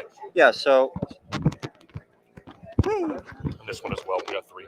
all right. So, it is confusing because it is a coating according to building code. I'm just going to, right. Go ahead. According to building code, it will fall under Watch out, coating, Mike. Come around but this way. it is also, it can also be its own membrane. It might even fall under a built-up kind of a designation, possibly. Correct, he says. Okay. So it could be a built-up roof or a coating. So you could use it in either case, which does make it unique. I'm really intrigued by it. Looking at the photos, the acrylic coating has to hold up though for this to work. Okay. Is it waterproof without the acrylic? Yes. Really? It's used in pond linings. No shit. It's used in pond linings. Yeah, I'm lakes, really intrigued by reservoirs, it. Okay, let's take a look. Thank you. I appreciate it. But yeah, we call it seamless roof Not yet. encapsulation. Wait. I want Okay. to do a pre-screen of what it looks Oh like. yeah. Well, let me just get So the height. if you could just explain to us, John, what you're doing right here, if you could. So just to put an effort in this, Not yet. I've got 1,000 times I zoom don't think I did. microscope here. No. Do me a favor, walk this up to the live camera, okay, just so they can see the screen, right? 'Cause what I'm doing is I'm going to do a pre-screen of where It's we're gonna going be to right in shoot it, there. okay? So what I'm going to do is we're recording this and we're going to Lower. pre-screen just kind of what Lower. the material looks like Lower. Yeah, right in there. right here. A little lower. But it's videoing my phone, so I'll have Slightly all of this, lower. right? Right in there. Right, so That's this where I'm is gonna hit. 1,000 times zoom. So we're going to look at it before and after just to see once it takes the hit. Are you sure What it's does this 1,000 times zoom look like? is it right? focused? Where's your phone? I've already There it is. focused it in. He's Okay. looking at my phone up there. I've All already right. focused it in. We're good. We're good to go there. So we're just kind of overall surfacing, looking at the area that we're going to hit with hail, and then we'll look at it after to see, does it change at all after the hail impact? I love that. I So want this to see is if there's 1,000 some times cracks. zoom gives see what us we got. like one of the Yeah. best looks at this overall product beforehand, just to see what we're looking at beforehand and see, does it look different afterwards? I think Because it's then we get a really, really close look at it. So go ahead and bring my phone back, and we'll go ahead and pop this thing with hail. Let me take a look at it here just so Patrick can see, right? Like, see, it's focused in, ready to go. Like, Go up slightly. go up. We're going to go right Yeah, here. right in 'cause I there. think it's That's where I'm gonna gonna hit, hit. right? That's a dirty So- sample. We're going to take this picture, right? This is what it looks like when you're 13 All right. and you get acne. Kind of Here. spiral around Right? and take a bunch We're of gonna photos. take a bunch of photos here.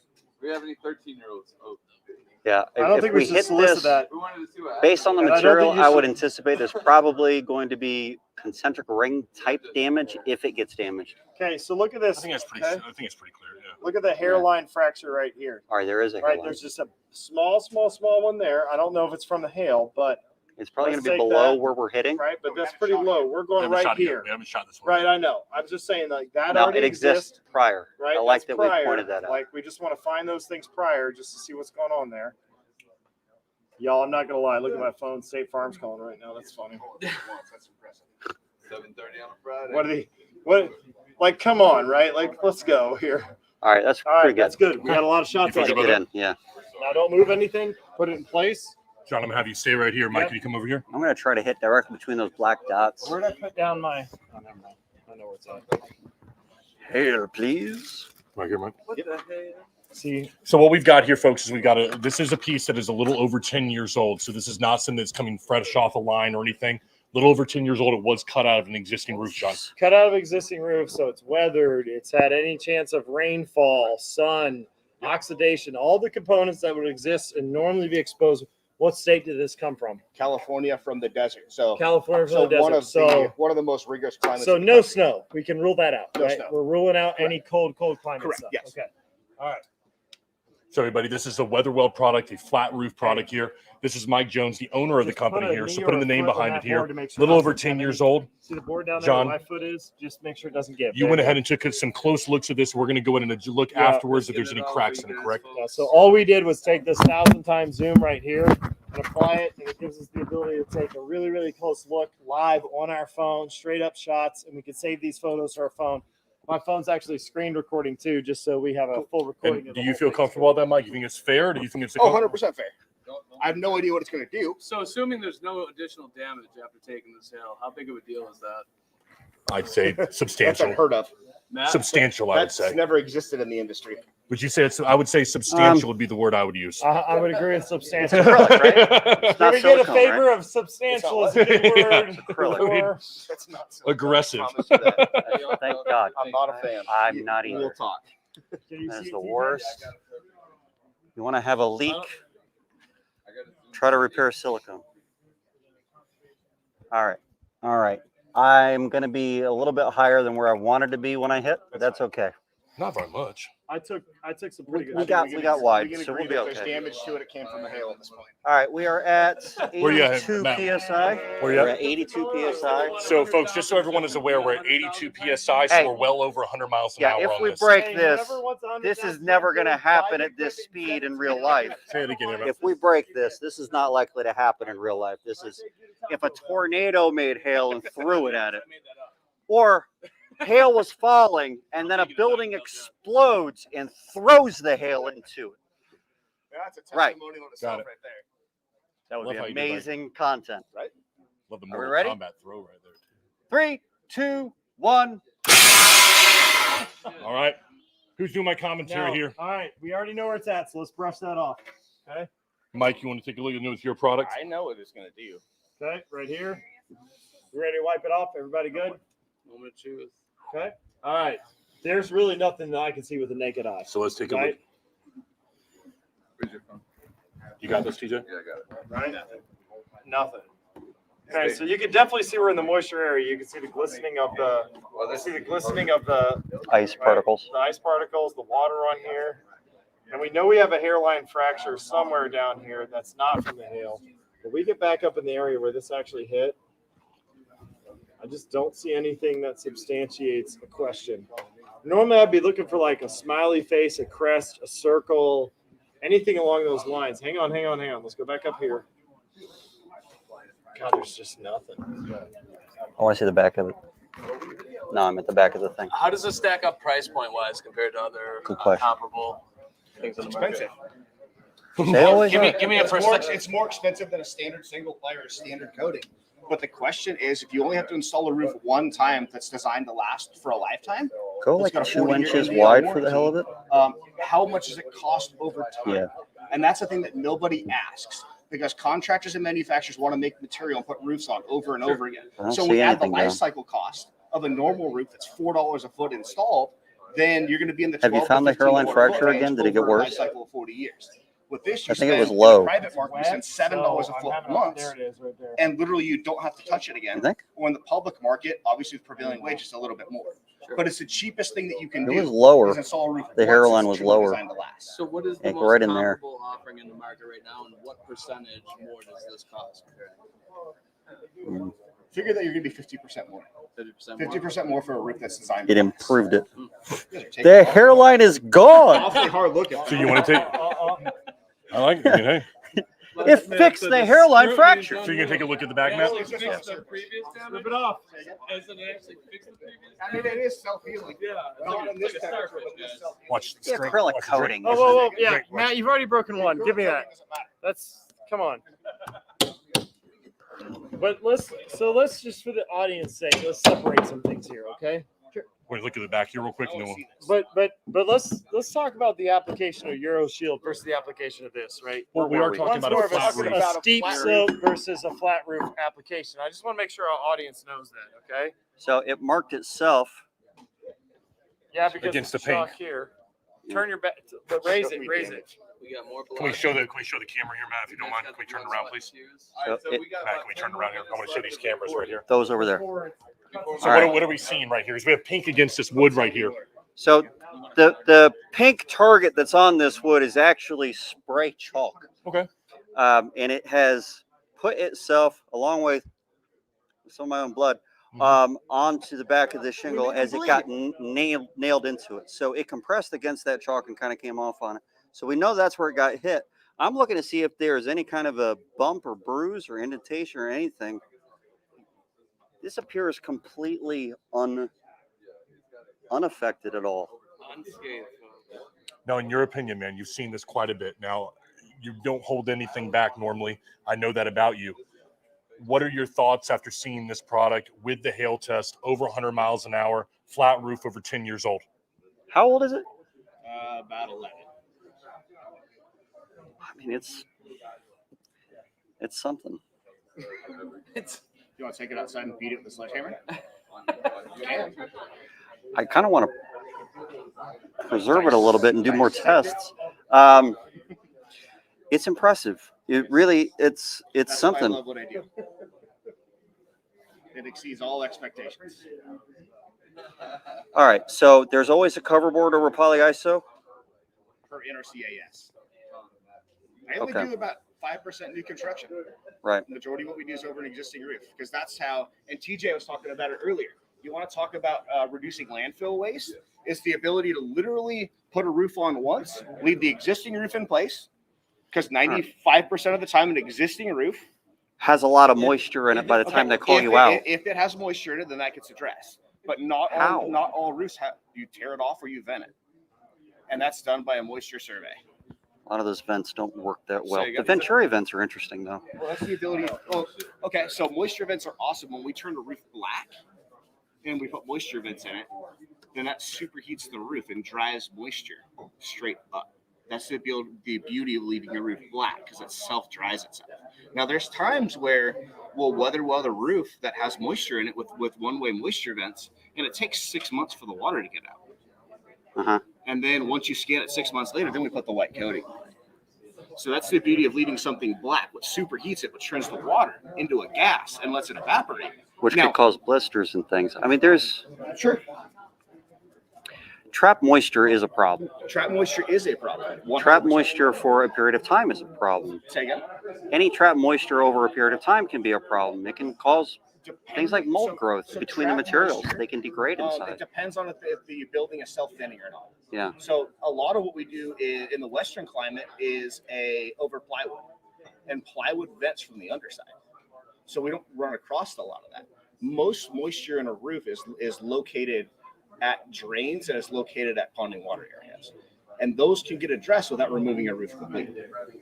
Now, it all depends on the moisture scan and the moisture survey that we do. That's the reason why we have an in-house moisture survey team. And then in areas where there's a light moisture, then you can vent it with one-way vents.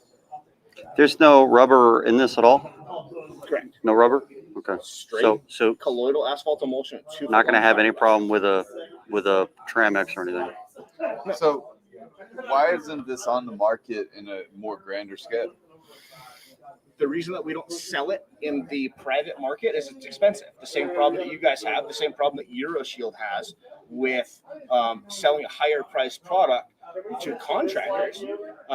We specialize in government construction, where we save compared to bigger companies like Tremco or Garland or Sarnafil, names you've probably heard of, that sell roofs for ridiculous prices. We can give a customer a roof that's designed to last literally for a lifetime for fractions of the cost. So we target the government and school districts and facilities that are designed, they're built and designed to last. And it also saves the taxpayer millions of dollars in the process. So we know who our avatar is. We're very set on who our avatar is. And it would take a lot for us to change. Let me ask you about solar and the number one problem with solar is leaking. Is there something that you can do after you install solar? Yeah. So and we got the biggest publicly owned building in the United States. It's the Anaheim Convention Center. Our recommendation is non-penetrating solar, so ballasted solar. And when you put ballasted solar over something like Weatherwell, you can literally beat with a hammer. You don't have any of the issues of going through single ply or coatings or anything like that. Is it what's the weight limit on that? Something like that? Well, it weighs about 1.5 pounds. No. Yeah. So I'm talking about on top of compressive. There is none. Our normal test is 700 pounds without touching it. So literally, you could drive a car and a truck. And areas and say again. You have. Oh, we do. You saw it. Yeah. You saw me weather well the cinder block and then drive on it and beat it. Yeah. So literally, we're taking roofs and we're making them stronger than they were when they were new. And then over time, weather will just get stronger and stronger and stronger. But I could take a 34-year-old sample that's super strong in a room like this, but I could set it outside and it gets flexible. If somebody wanted a roof, you don't sell this roof other than the government contract. It can. It would take us a lot to take our normal business to be able to come. It would take a contractor and it would take big roofs. Right. So here's the deal. Did all he You have a could. legacy client that wants to have a roof put on their building that's designed to literally Finally died, you guys. generations, I think, and they're willing to pay for I it. think one of mine died. I'm not sure which one. And we're looking I think, for let's see, legacy road contractors. 2s are mine. So this road one, I believe, is yours, right? Most contractors can't sell anything. Should be a Yours are lettered? Okay. So if you find a contractor, These road 2s are mine. I'm going to give this one to you. Oh, let's see. It's Is this not. road? It's This hard one to here. sell to be I able think to they're sell done. to contractors that don't understand selling. That one's I've yours. dedicated my life to selling value and roofs that are truly designed. What temperature does this re-emulsify? You're saying It's made at 190 degrees. so you're saying it'll self-heal in the heat of the day, right? Heat of like summer. Yeah, so I can put a 34-year-old sample out in the sun that's super hard. You can still beat it with a hammer when it's Sure. right now. Put it out in the sun and it'll get flexible. Oh, so it gets hard. It's flexible, so hard, that might be like 120 degrees on the surface, really, right? Ish. I know I've had it at 145. You guys are out in like Arizona and stuff. It's probably might get a little hotter. We're in really difficult climates. Yeah. It's been tested. Do you know if this would re-emulsify in northern climates? Nope, it's been used in Canada. It's been used in Alaska. It's been used all the way down to the Mexican border. Do you have to heat it up artificially to get it to self-heal when you do that? No, it does it on its own. So I can take this sample super hard right now, and I can set this out in the sun tomorrow, even with the white coating on it, and it'll become flexible again. If you have a hair dryer, heat this thing up, and it'll become flexible. Dryer enough? Correct.